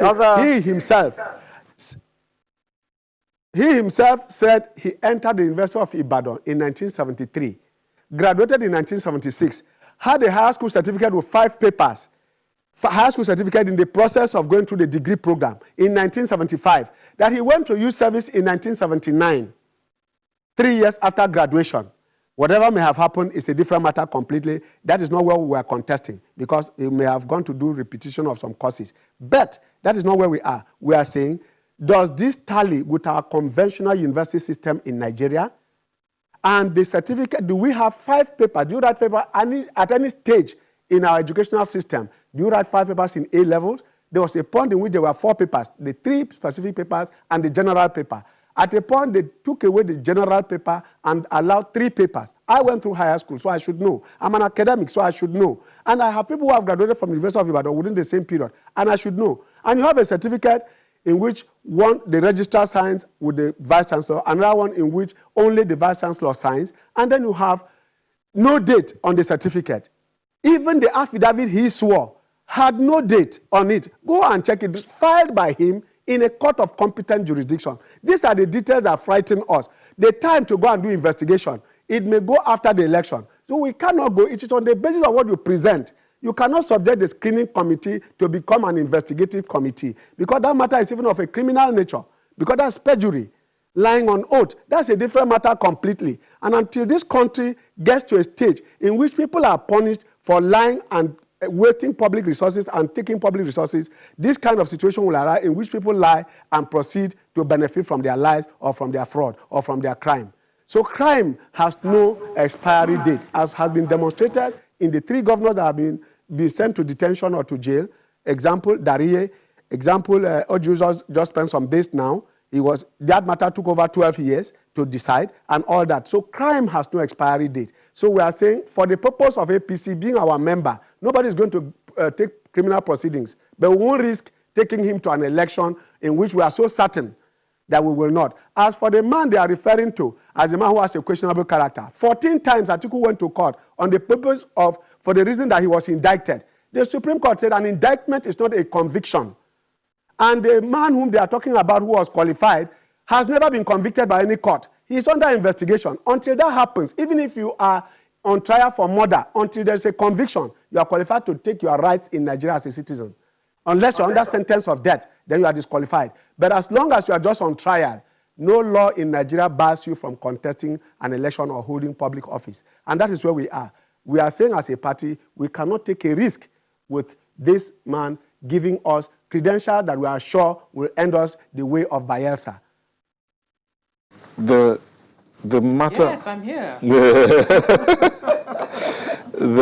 One of the things that a lot of people have talked about is the process of recruitment, leadership recruitment. Now Mr. Bon has continued to talk about this internal screening of the party. They don't want that to come and haunt them at the end. Apparently, that kind of screening wasn't done before. Homework. So Bielsa was an eye-opener for them. But going forward, what should be? I think character, and for a sitting governor, definitely performance. Okay, I mean, I think performance is the best predictor of how a sitting governor is likely to continue. I think if we are to go by history in terms of performance, and if you look at the slate of people that you're qualifying, okay, you ought to be able to look back into the antecedents and say, what are they likely to do if they're given the opportunity and the key to the treasury, okay, from the perspective of the people. Look, you can reel off, I'm a lawyer, okay? I went to school with Rhodes Fiver. You can reel off all kinds of bogeyman defensiveness. You can have the tail wagging the dog. You can go on, and see ghosts wherever you choose. The point is, it's not good for APC that they cannot get their house in order, so that Bielsa now becomes the hammer and everything else is a nail. Okay? This is not about Bielsa. As far as the Edo people are concerned, as far as I am concerned as an Edo citizen, okay, what matters to me is this guy doing what we need him to do to take us out of, relative darkness to light, okay? Somebody said to me this morning that he can hear the abundance of rain, the coming of rain, okay? And I see in this governor not the hurdle that is calling itself APC right now. I see for him, and the people, I can attest to that, see with him a bright tomorrow, a brighter tomorrow. That's something we say a lot in our state, okay? I don't think that APC and its internal machinations and whatever criteria it chooses to use should dictate whether our people move forward or not with a governor who clearly is taking us somewhere, okay? I think that the minority called a group within APC has fashioned itself into some form of a majority, okay? Whereas the true majority knows exactly what it wants. The people. Yeah, and I defy them. I defy them, neck for neck. Let's see who the people want. I defy them. Okay. Mr. Bon, in closing, all this is actually causing people to focus on democracy again. So what hope for democracy in light of all this that's going on? Well, let me say this. It is part of our own cleansing process. If APC must live up to its own credo of being a progressive party that has come to bring change, then things have to be changed, and changed fundamentally and not superficially. The continuous reference to the majority of Edo people and the people and the people. We have records and results. In the last elections, as sitting governor, this popularity test, in any case, don't forget that governance in the first place is not a popularity test. Governance is not a popularity test. After election, the popularity issue gets down, and popularity is based on functionality. Nobody has questioned the last regime of Adams Oshimole. Nobody has questioned it. Nobody has doubted it, and every person in Edo State knows that they were. And of course, the present governor was part of that team, so he should know. If you now have to use that as a benchmark, I was in the first anniversary of Oshimole in government. The chairman of the ceremony was Samuel Ogbemodia. Ogbemodia was a PDP chieftain. He was the chairman of that. Wole Soyinka was in that meeting. The late Matama Sule was in that meeting, and we were all celebrating 1 year in office. Wind down now. I'm sorry, because I told you you only had 1 minute. I need to take the last word from Mrs. Odige-Oyegun. Thank you. The last word in 30 seconds. Well, here's our last word, and you know, I'm very loosely representing the people of Edo State here, but confidently. Here's our last word. Where he goes, we go. Where he goes, we go. Boom. Mrs. Julie Odige-Oyegun, an activist, and she says she represents loosely the people of Edo State. She joined us from our studio in Lagos, and the policy analyst, Mr. Cletus Obun, who joined us from our studio in Abuja. Thank you very much for coming to look at the Edo matter with us. We wish you all luck in the primaries and in the coming elections. Sunrise will return in just a moment with another interesting conversation. Do stay with us. Since 2008, the month of June has been set aside annually to commemorate the World Sickle Cell Day in order to increase public knowledge and raise awareness of sickle cell disease and the struggles of those living with this, the patients.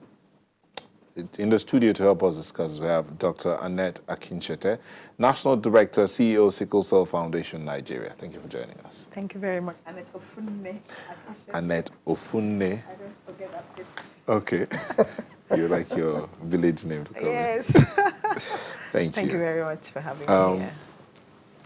Sickle cell, it's one, a lot of people don't even like talking about it because they consider it very painful.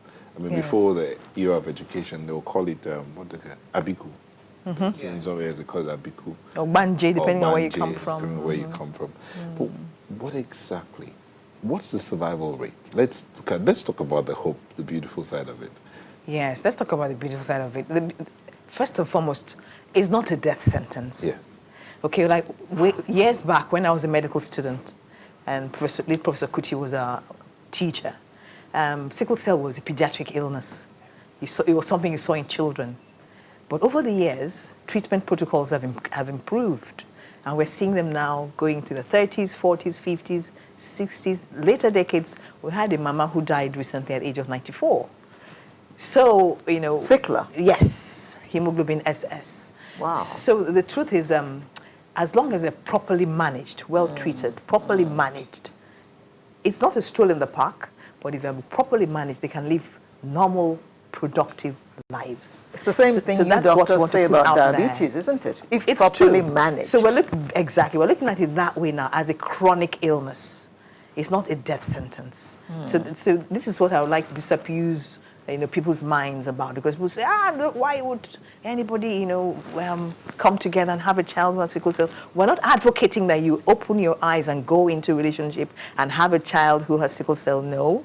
Remember, we're pushing for what we call newborn screening. This is what they have in the UK, they have it in America, and here in those places they don't have 1/100th as much sickle cell as we have. And yet, when a child is born, the child is screened for sickle cell, amongst other genetic conditions. And sickle cell is the most common genetic condition in the world. And Nigeria has the highest burden of this sickle cell in the world. So we should be doing this newborn screening so that early on we all know what we are. How is it that Nigeria has the highest burden of that? Okay, remember our population, that's one. Okay, let's look at it. One thing I like to always show, we don't have a map here, but if you look at the map of malaria in the world, where you have malaria in the world, is across the tropics, right across the tropics. Yeah. If you superimpose the sickle cell map on that map, it's the same. So it's where you have malaria in the world that you also have sickle cell. And there's a reason for it. Nature, many eons ago, nature threw up a gene, we call it mutation in pathophysiology. The gene just changes for a reason, and that was nature's way of preserving the species, to see that this species lives. Because he was finding that those who were hemoglobin AA, that's a big word, I don't like using it, those who were normal were dying from malaria. Whereas when nature threw up this unusual hemoglobin S and combined it with A, they were living long. But I don't think nature reckoned with S and S coming together and having this sickle cell, which is what we're dealing with now. But we are improving, and there are better treatments. There's something we call hydroxyurea now, which we use, and if we are on treatment with hydroxyurea, which must be prescribed by your doctor and you have to be monitored, you do not have those crises that we talk about all the time. So they do well. Things have improved in Nigeria since the days of calling sicklers abiku. So why is it that families still don't screen? Young people still don't screen before they decide to go into marriage, even though the facilities are available now? Okay, because, you know, the answer is simple, Alero. Here in Nigeria, everything we do is out of pocket. Everything we do is out of pocket. This is something I would like to put at, yes, it is. I would like to put as at the doorstep of government. I would like government to bring this sickle cell issue to the front burner, prioritize it.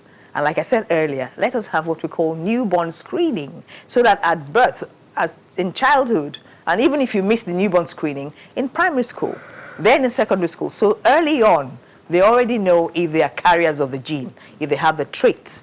Like I have a trait, that is, you have A and S together. And so you know, oh, if I have a child with somebody like me, I could have a child with sickle cell. So you are educated already.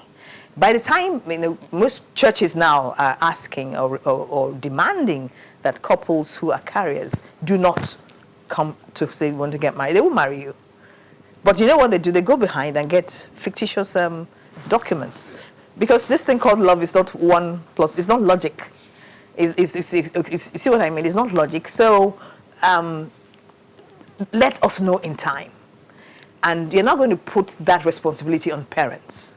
It's something that government should do. Just like we have the routine immunizations, let us also have newborn screening. I'm sure you probably heard about the bill in the Senate, a bill on sickle cell in the Senate, but we actually faulted that bill because it's not comprehensive. It's not looking at all aspects of sickle cell, from prevention to treatment to cure. You should look at all aspects. Because it's also, yes, there is a cure for sickle cell. There are cures for sickle cell. We can talk about that if time permits. Okay, but because what they're talking about in that bill is really saying that Ministry of Health should register hospitals and accredit them for treating sickle cell. No, Ministry of Health in Abuja does not register hospitals in Lagos State and Edo State. No, that's not how it works. Or in the rural areas. Not at all. And if you make laws, you should carry people along. So there wasn't adequate consultation. We didn't know what they were doing about sickle cell. Federal Ministry of Health did not know what they were doing about the sickle cell bill. So there wasn't adequate consultation. Yet we need legislation. We need comprehensive legislation so that important things are said and carried out for sickle cell and made responsibility of government. It shouldn't be parents. Parents who come to me and say, doctor, I cannot buy folic acid for my child. And this is what the child should take every single day of their life or they die. Because I have to give my child food first. So we as NGOs, we have kind of seen that gap and jumped into it to fill the gap. Because government has their priorities, but they have not prioritized sickle cell, which it should.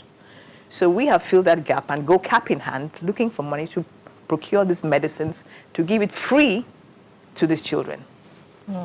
Folic acid. Folic acid and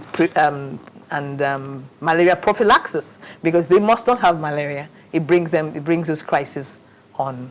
And we talked about the cure. Bone marrow transplantation is a cure. Okay. Stem cell transplantation. It is. Okay. They're accessing it abroad, but we in our center, we're bringing that to Nigeria so that Nigerians can access it locally.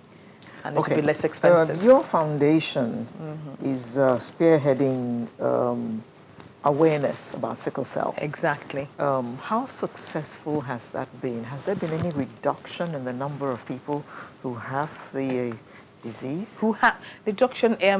You see, the thing about sickle cell is if you do, like we go out and do tests, but it's a snapshot in time. You know, to see, and it doesn't give you what we call incidence, how many new people are getting this disease, okay? But we have an estimate that 150,000 babies are born every year in Nigeria with sickle cell anemia, sickle cell disorder. 150,000 are born SS, hemoglobin SS. But about 100,000 of them do not live to the age of 5. Ouch. They die off before the age of 5. And that's because, one, they don't recognize it in time. The treatments are not readily available. The treatment is out of pocket. So these are the things we would like to be in that bill. Let there be a law that says children under 5 are treated free if they have sickle cell disorder. And we're talking a lot about, this is the era of Sustainable Development Goals, the SDGs. And goal number 3 is dealing with health. And under that goal number 3 is the target that says we want to reduce the deaths of children under 5. And we're saying these are low-hanging fruits.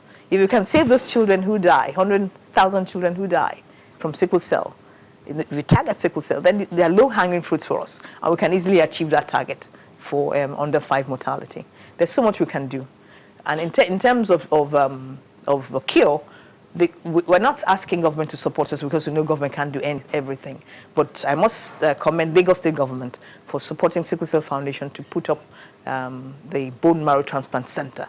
And I think before the end of the year, it should be up and running. And that's a cure for sickle cell. Where is it going to be? In Luth, opposite us. Okay. Because we are across from Luth, but it's a Sickle Cell Foundation Nigeria, Luth venture. Yes. Okay. While that is going on, at the moment, what's the center doing for sickle cell? For sickle cell. The center is the first of its kind in the whole of Africa. A lot of research is already going on. That is on the side. But there's also service. And in the area of prevention, I was talking about prevention. People say, okay, there are different types of prevention. There's what we call primordial prevention. You don't want that gene to be in circulation at all. But we can't do that. We've passed that. The gene is already in circulation. But there's primary prevention. That is how do we get those who have the gene not to pass it to their progeny? Well, that is what we do when we do genetic counseling. Genetic counseling happens at the center every day of the week from 8 to 5. And we tell everyone who cares to listen and on all our platforms and our sickle cell clubs everywhere in Nigeria to say we have very excellent genetic counselors, and they counsel not just couples who are prospective getting preparing to marry, but those who are young.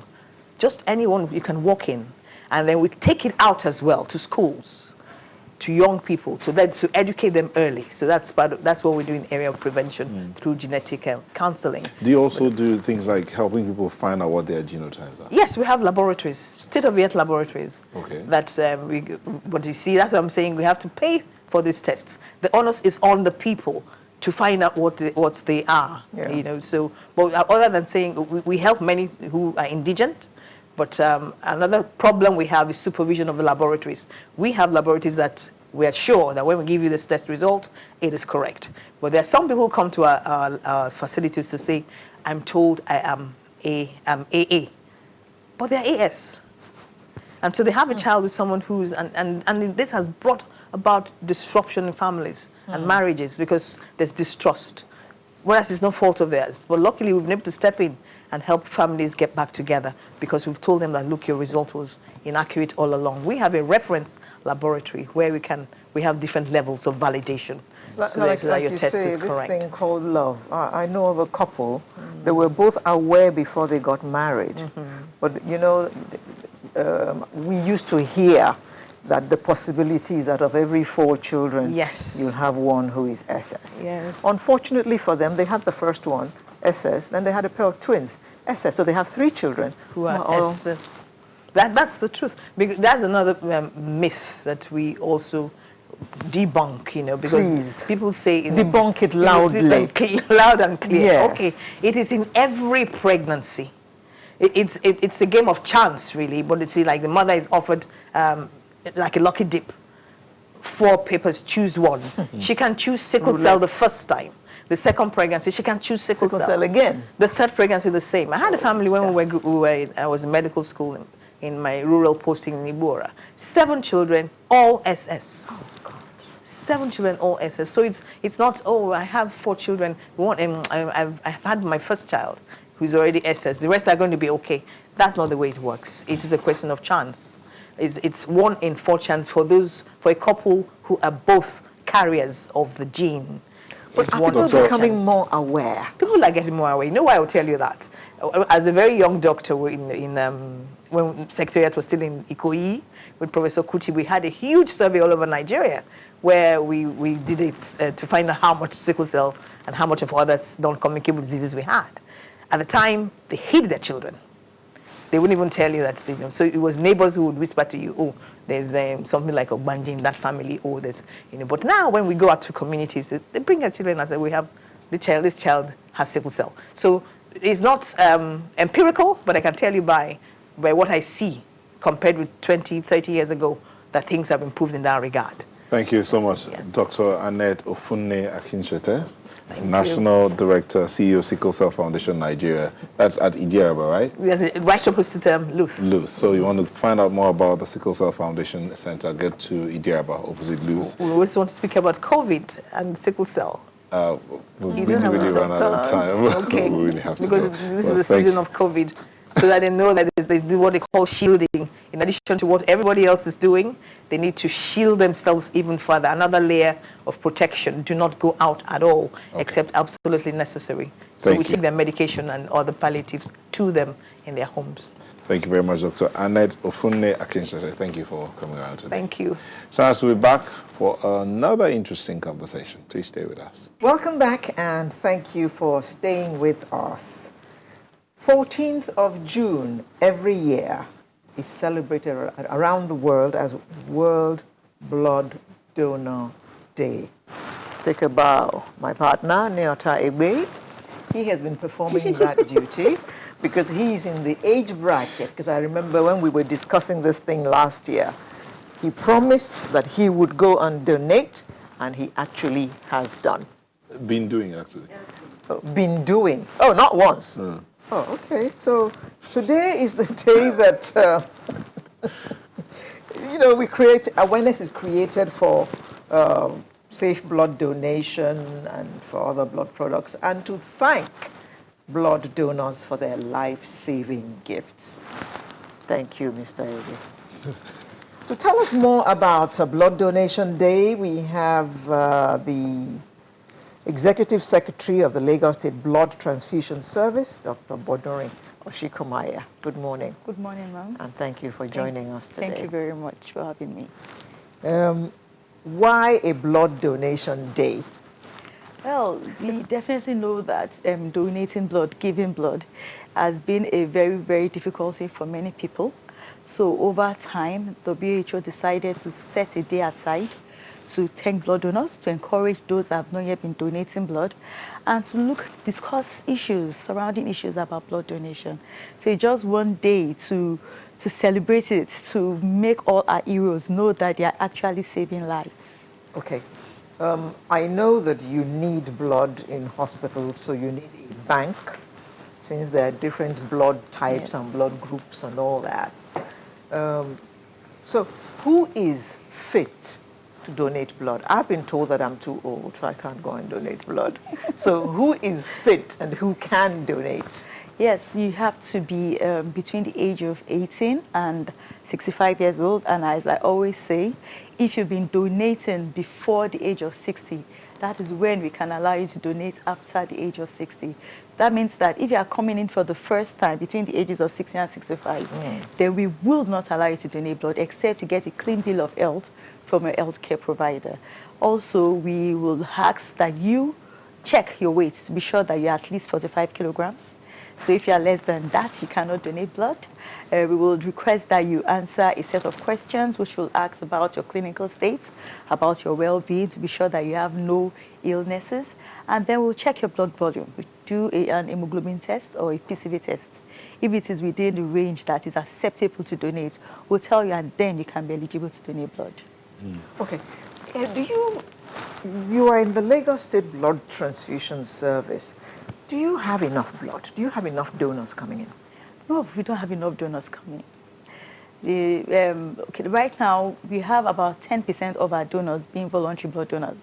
And voluntary blood donors are actually the people we need to keep the banks full. So we don't have enough. And then if you follow the WHO criteria, like I always want to remind all our donors, our guests, everybody listening, we need to donate at least 1 to 2% of the population of that state. We hope to be able to meet up with that if we can get 260,000 units of blood, and we are nowhere near that. You said 10% voluntary. Yes. So Where does the rest of the blood come from? It comes from replacement donors and sometimes commercial donors. Do you have to buy at any point in time? We do not buy blood. At the Lagos State Blood Transfusion Service, we depend entirely on voluntary donation. When you go to the state hospitals, we also depend on some replacement donation. And the Lagos State Blood Transfusion Service is completely against commercial blood donation. Do you think that if you give some incentive, you might get more blood donors? Yes. Well, the incentives we give, we appreciate our donors. The incentives comes from even the Appreciation. Yes, the truth is that we give refreshments because, we are taking fluids from you. When we have, a lot of companies give us souvenirs. We also try to make souvenirs available for our donors. Another form of incentives is awards. Another one that has come up is to do regular checks for them. So once a year, if you've donated regularly, then we can put your name in for a regular, a general health check in one of the general hospitals. So these are the incentives we will give. It doesn't have to be money all the time. We've heard about countries like, I think, Pakistan and India, where people actually are willing to donate their kidneys because of the amount they're going to get, It's not right ethically. It's like they're selling their body parts. And we shouldn't encourage this. Okay. Because once you are going to sell or collect a form of financial incentive for whatever you're doing, it will cause you to want to lie about it. And that's what happens. For the commercial donors, they lie about their clinical states because they want that money. Apart from that, they use all sorts of drugs. We see all sorts. They take all sorts of drugs just to make their blood levels boost. Yeah. And most of this time, then there comes a problem with that. So we do not encourage that. Okay, this is not the first time. I'm sorry. This is not the first time you're coming here to talk about blood donation.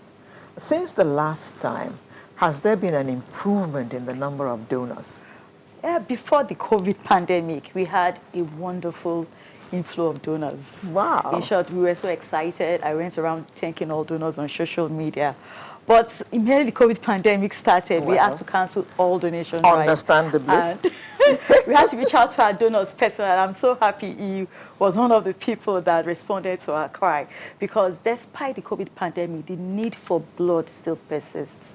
The COVID pandemic does not stop a child from needing blood. It does not stop a pregnant woman from bleeding due to complications in pregnancy.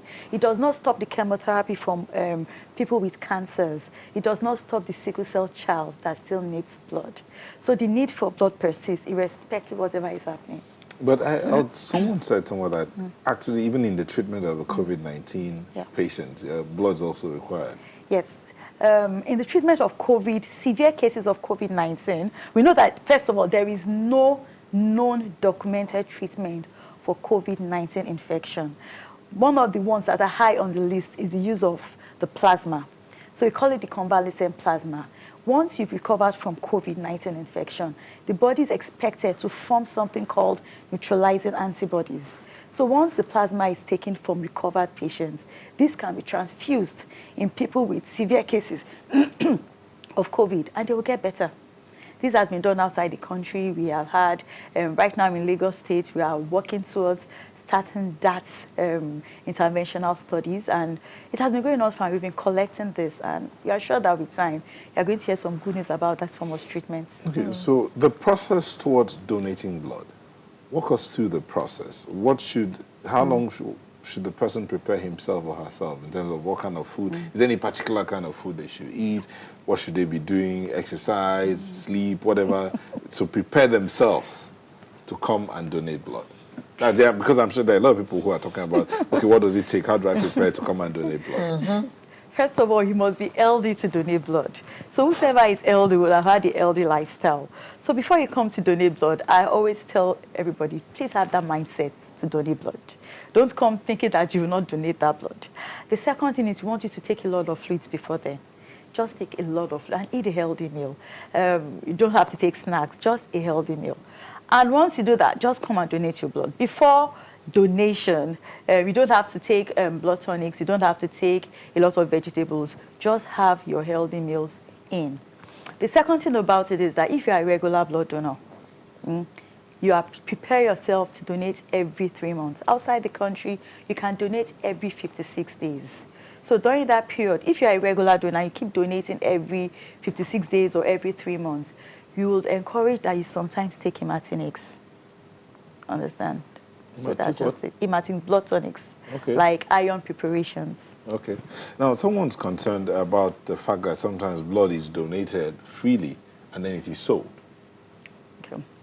First of all, we do not sell blood. And that can be discouraging too. So. Yes, I would like to explain to the concerned donor that blood is not sold, blood is free.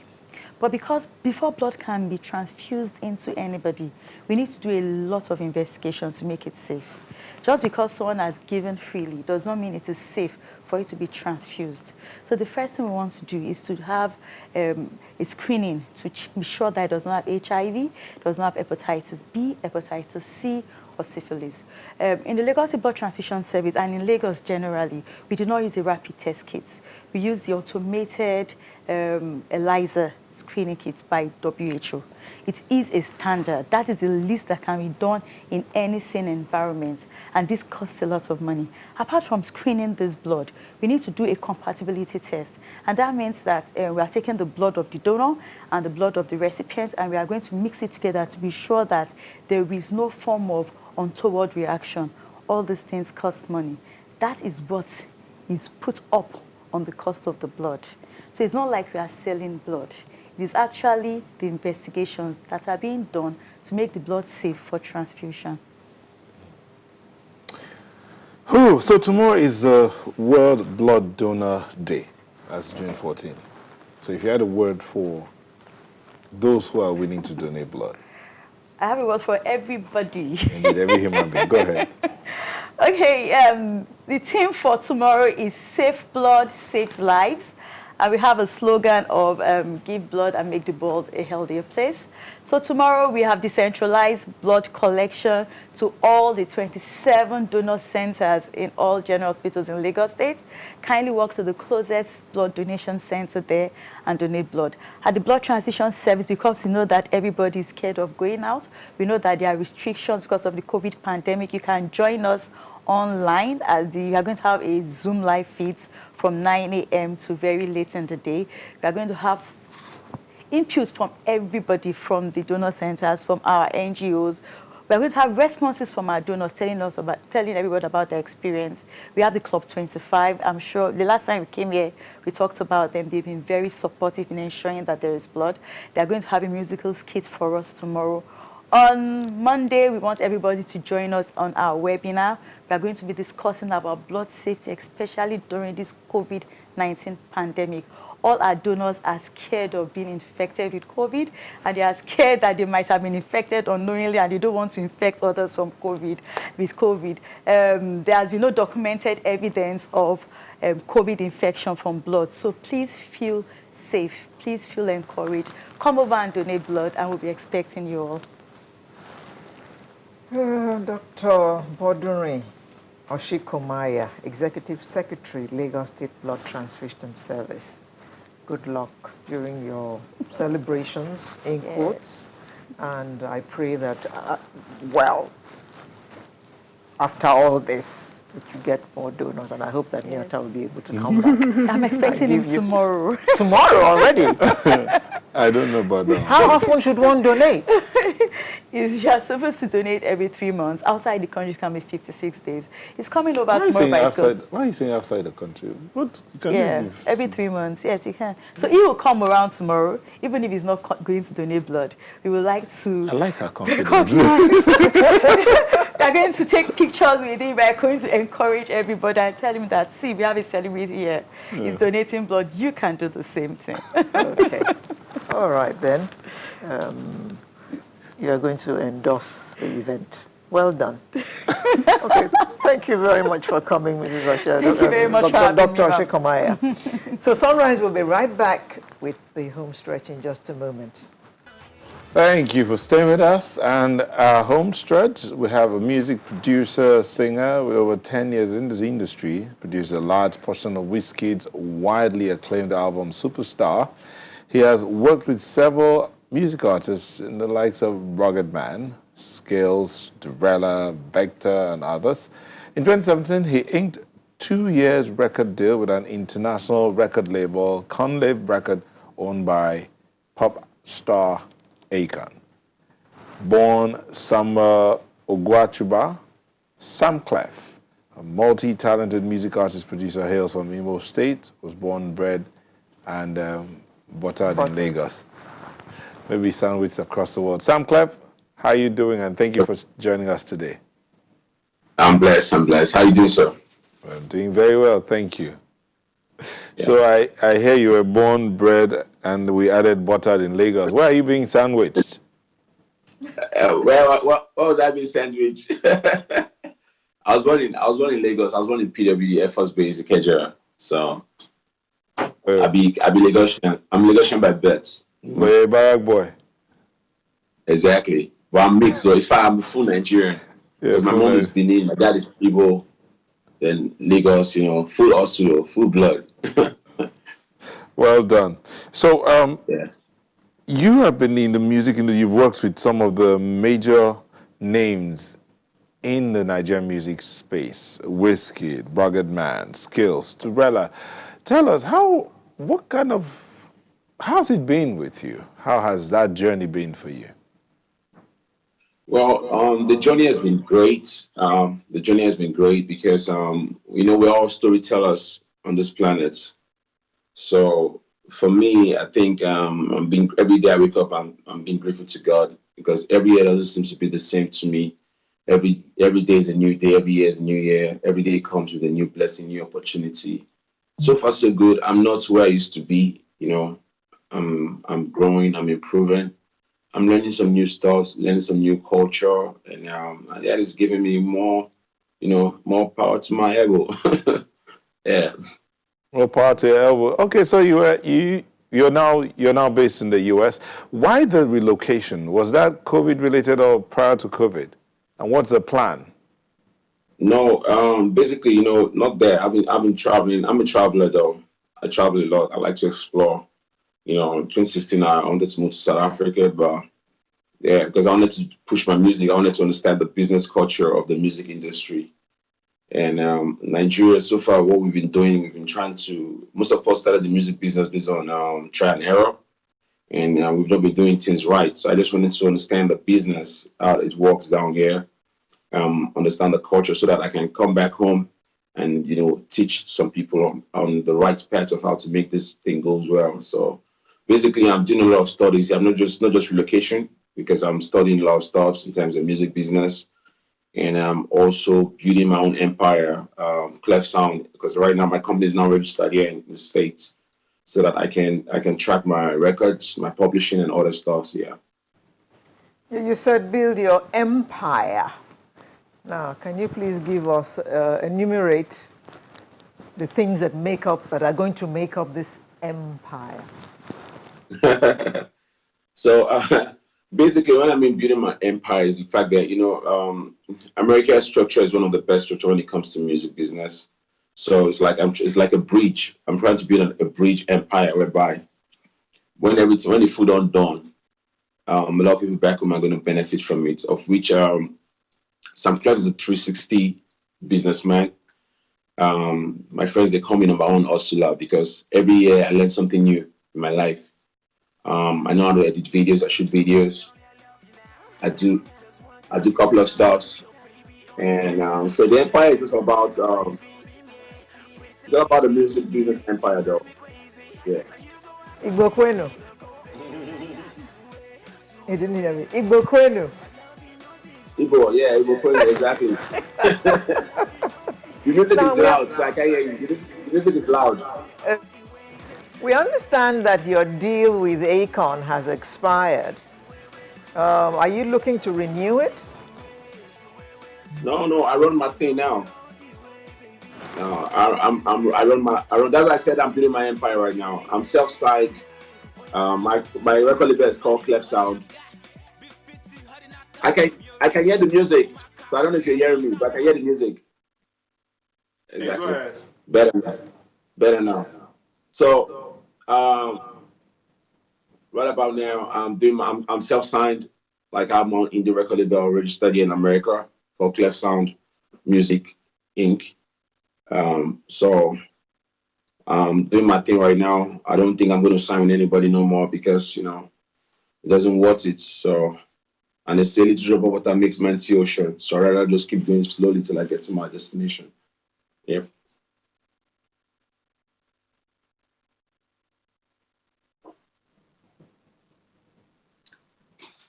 Hello.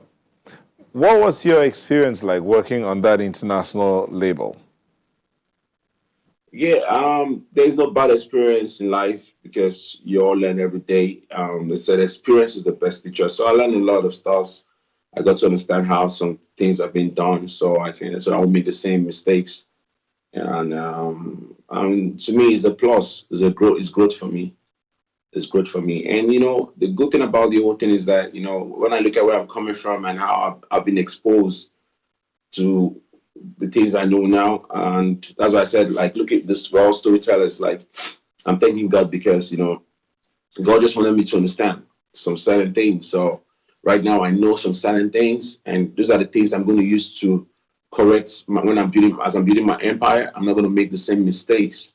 You understand? So I've learned that how to, like, once I sign an artist, I know how to deal with the artist. I know what to do. I know what not to do. So to me, it's still a blessing in disguise because I learned a lot. Like, yo. Yeah.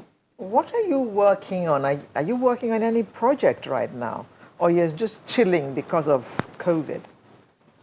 Chilling. I'm not chilling. I've been working. I've been putting out works. Like, in fact, let me to be honest with you guys. It's like this COVID-19 came to reset me back to 2009 when I first had the 2009 or 2010 was before Malone on I blew in the industry. So this COVID-19 really came to help my subconsciousness. Like, I found back myself in the sense that I was able to be creative. Like, I went back to my drawing board. I went back to the basics. I went back how I used to be, like the passion. You understand? So for me, COVID-19 became a blessing to me because while people were complaining about COVID-19, God was blessing me. Like, yo, the Bible says 10,000 shall fall by your left and by your right shall never come near me. So nobody's missing my family. My creativity is high. My spirituality is 100%. I'm fearless being, you know, I've been speaking for the youth. If you notice, I've been a voice speaking for the betterment of Nigerian citizens. So a lot has been going on. I've been using my platform for change, you know. So this COVID-19 it came with its own blessing too. It came to reset the world. So there's a reset button right now. Everybody should sit down, tap from that grace. Yeah. How are you staying safe in America? Because we hear that there have been over 1 million cases of corona over there. Yeah, you know, like I said the Bible says 10,000 shall fall by your left and by your right shall never come near thee. So me, I'm a spiritual person, but aside of that, I don't go out often. Like my house, I have my studio, right? So I know they work out, they don't invite me. I know they work at Jube. So I try to stay indoor, make my music. Anybody that wants to look for me, come see me. I only have one friend I go to see, and that's all. Aside of that, I don't go nowhere. Yeah, so by the special grace of God, I'm alive. This is 3 months. I'm not sick. I've not been admitted to the hospital. So we're not dying now. Okay. You know, you said something that the COVID period has been an opportunity for you to go back to your old ways, to retrace your steps, to reset yourself. Tell us, what have you been working on? Let's just give us an inkling into some of the things you've been working on in that studio of yours. Yeah, I've been working okay, to be honest, I've been in the industry for more than 10 years, but I blew 10 years ago because I started as a gospel artist first, right? And, you know, I used to come to channels way back, you know, when July was still with you guys. That, you know, old memories though. So, but I'm celebrating 10 years because I blew into the industry 10 years ago. So I've been working on a 10-track album, and the album is done. But what I'm just trying to do, I'm trying to patch up, you know, when you finish building the house, right? After laying the foundation, then you start painting. So you start looking for where to put the chairs and all those things, you know, decoration. So right now I'm trying to decorate the album, what track should be on this track. I'm trying to fine tune the album. The album is just about music, man. Because I make music, you know. I don't make sound that lasts for 1 month. I want to make music that lasts forever. Like when you listen to my sound, like even when the word comes to an end, like you know, when they play my sound, you can still. I don't know if you listen to most of my beats, like the one I did for Whiskey, they still sound like they were done yesterday. And if you listen to my songs too, they sound like they were done yesterday. Because what I do is like I create a signature sound. A lot of people don't understand this trick. So I used to work for an agency way back, and then Lekki, first one, Fallout Sibo, for Sound Factory. So when I used to work for agency, we used to do commercials for likes of MTN and Glow and stuff like that. So we used to create signature sound. Signature sound is what makes self the brand. So if you listen to some of my beat like Molo Noni, you get bam, bam, bam, bam, bam. So anytime, forever, once you hear that sound, you know that's the Sam Clef. You know, I didn't used to put my name on my beat, but my sound speaks for me, like Whiskey Don Door, doom, doom, doom. Like something you've not heard before. So because I'm an Aquarius man, I like to create something, and I don't like to go back to what I've created. That's the biggest problem of an Aquarius man. We don't like repetition. We like to move on. So that used to be a big challenge for me. But right now, I've been able to mix that. Like, yo, you're the creator of your reality, but at the same time, you can still create and still recreate same creation. So I'm just having fun, bro. It's good that you're having fun. But in all of this periods of creativity, you're trying to, as you say, paint the house. What's the biggest challenge you've had to deal with? Yo, I won't say they've been challenges so far, so good. Like, the only challenge I wanted to feature some artists, but I felt like, yeah, I don't want to feature somebody I'm trying to reach out to you and you're not picking my calls, because music is spiritual. Music is not just an ordinary thing. A lot of people don't understand. Musicians are spiritual people because we speak in frequencies. You understand? Music has to do with frequencies. Like when you like the world we had today that we exist on was created through the word, which was God. So now God said, let there be light, there was light. So musicians will speak through the frequency. In other words, if I want to feature somebody into my frequency and that person have a negative energy or that person is not picking my calls, that can kill the vibration of that song. So I said, you know what, this album, I ain't going to feature anybody like that. I'm just going to feature the people that I know I can have access to so that they don't kill my frequency. So who did you feature? So far, so good. I featured Sam Clef. I featured Sam Clef. I featured Sam Clef. I featured Sam Clef. I featured. So was it? I featured my own boy. I featured my own boy. I featured Butter. Who else did I feature? Yeah, I featured a lot. Sam Clef came through for me. So. You know, that's really nice that you featured yourself in your album. Well, we'll take a moment, when we'll come back, we'll look at what the future plans are for Sam Clef and the Clef Sounds. Please stay with me.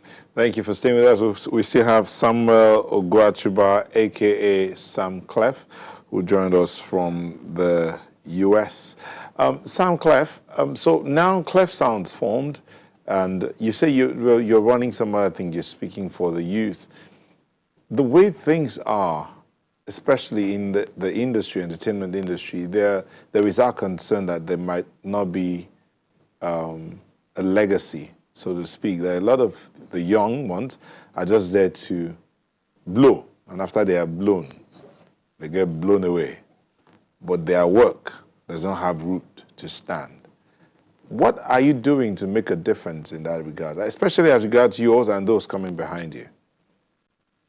Yeah, a lot of people don't know why they're here on this earth. But I know I'm here on this earth. I know my story. I know my journey. I'm writing a book on my journey so far.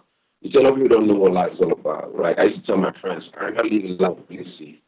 You understand? Legacy is the key in Spain because, like I said, we're all storytellers on this planet. All you have to tell a story. And the reason why we have the Bible today is because somebody wrote down their stories and they told us about their story, because we all are connected to the same energy, but our story is different from, but it's almost all the same story. Story of liberation, story of rejection, story of transformation. So at the end of the day, for me, it's not about money. Money will come, money will go, but the most important thing about life is happiness. A lot of people are searching for money. Yeah, money is very important. We all need money to pay our bills. We need money. But see, let me tell you something, right? If you want to make money, then you have to find out to be happy. Like, if you can solve people's problems, people's solutions, then you're going to make money. So for me, I think I've focused on being happy more. I don't care about my looks. I don't care about what I wear. I don't care about the Gucci. I don't care about the Prada. All I care about is my happiness. Wake up in the morning, I'm happy. I'm giving thanks to God. I can feed myself. I see people. I can give money to people back home. You know, that to me gives me joy. So a lot of people have lost their track while they exist on this planet. And I think this COVID-19 was supposed to help them retract that. Because after this COVID-19, if you don't still have sense, you'll never have sense again for the rest of your life. You understand? If you don't pick what this COVID-19 came to teach you, because this COVID-19 didn't tell us that was coming. You know, everybody had the vision of 2020. Oh, 2020, my year of success, my year of greatness, my year of fulfillment, 2020 will blow. COVID-19 was also something that everybody like, okay. So COVID-19 came and we were not prepared. It's just a sign. So for me, I've learned a lot because I pick up on things. I'm a free thinker, you understand? And I've come to understand something about life. I'm an aquarius, like Bob Marley used to say, life is riches. You know, so for me, I don't know everybody, life is a choice, but for me, I chose legacy over everything. You understand? Legacy over everything. Legacy over everything. Sam Clef, one word for Nigerians and your colleagues. What would you be saying to them, especially going forward? Yo, I don't have one word for them, but I just want to tell them something. Like, Nigerians, until you all come together and unite as one, you're going to be under siege of depression and oppression. That's really what I have for you guys. Until you guys remove tribalism, greed, envy from your neighbor, from your family, you guys will continue to be suffering. That's all I have to tell them. Change your mentality, emancipate yourself from mental slavery, and you see the light. Thank you, sir. Thank you very much, Samuel Ogwachuba, a.k.a. Sam Clef, or Sam Clef, a.k.a. Samuel Ogwachuba, whichever you want to do. Thank you, and we wish you well. No. Let me tell you, I'm the president of Homeboy Nation. So that's why they call me President Sam Clef. I have a new title. Okay. Well, we didn't get that new title. All right, Samuel, have yourself a beautiful rest of the day, and that is our show for today. I want to thank you for letting us be a part of your morning. It's been fantastic, quite exciting. We still have comments coming in from all over as regards to different topics we had. I'm Neo Taigwe. Go out there and be the best you can be. Love your neighbor as yourself. Go donate blood, support someone, be your brother, your sister's keeper, and save a life today. And I'm Malaria, and do stay safe. COVID-19 is not a joke, it is real. Please stay home unless you absolutely have to go out. Have a wonderful week. Bye-bye. Bye.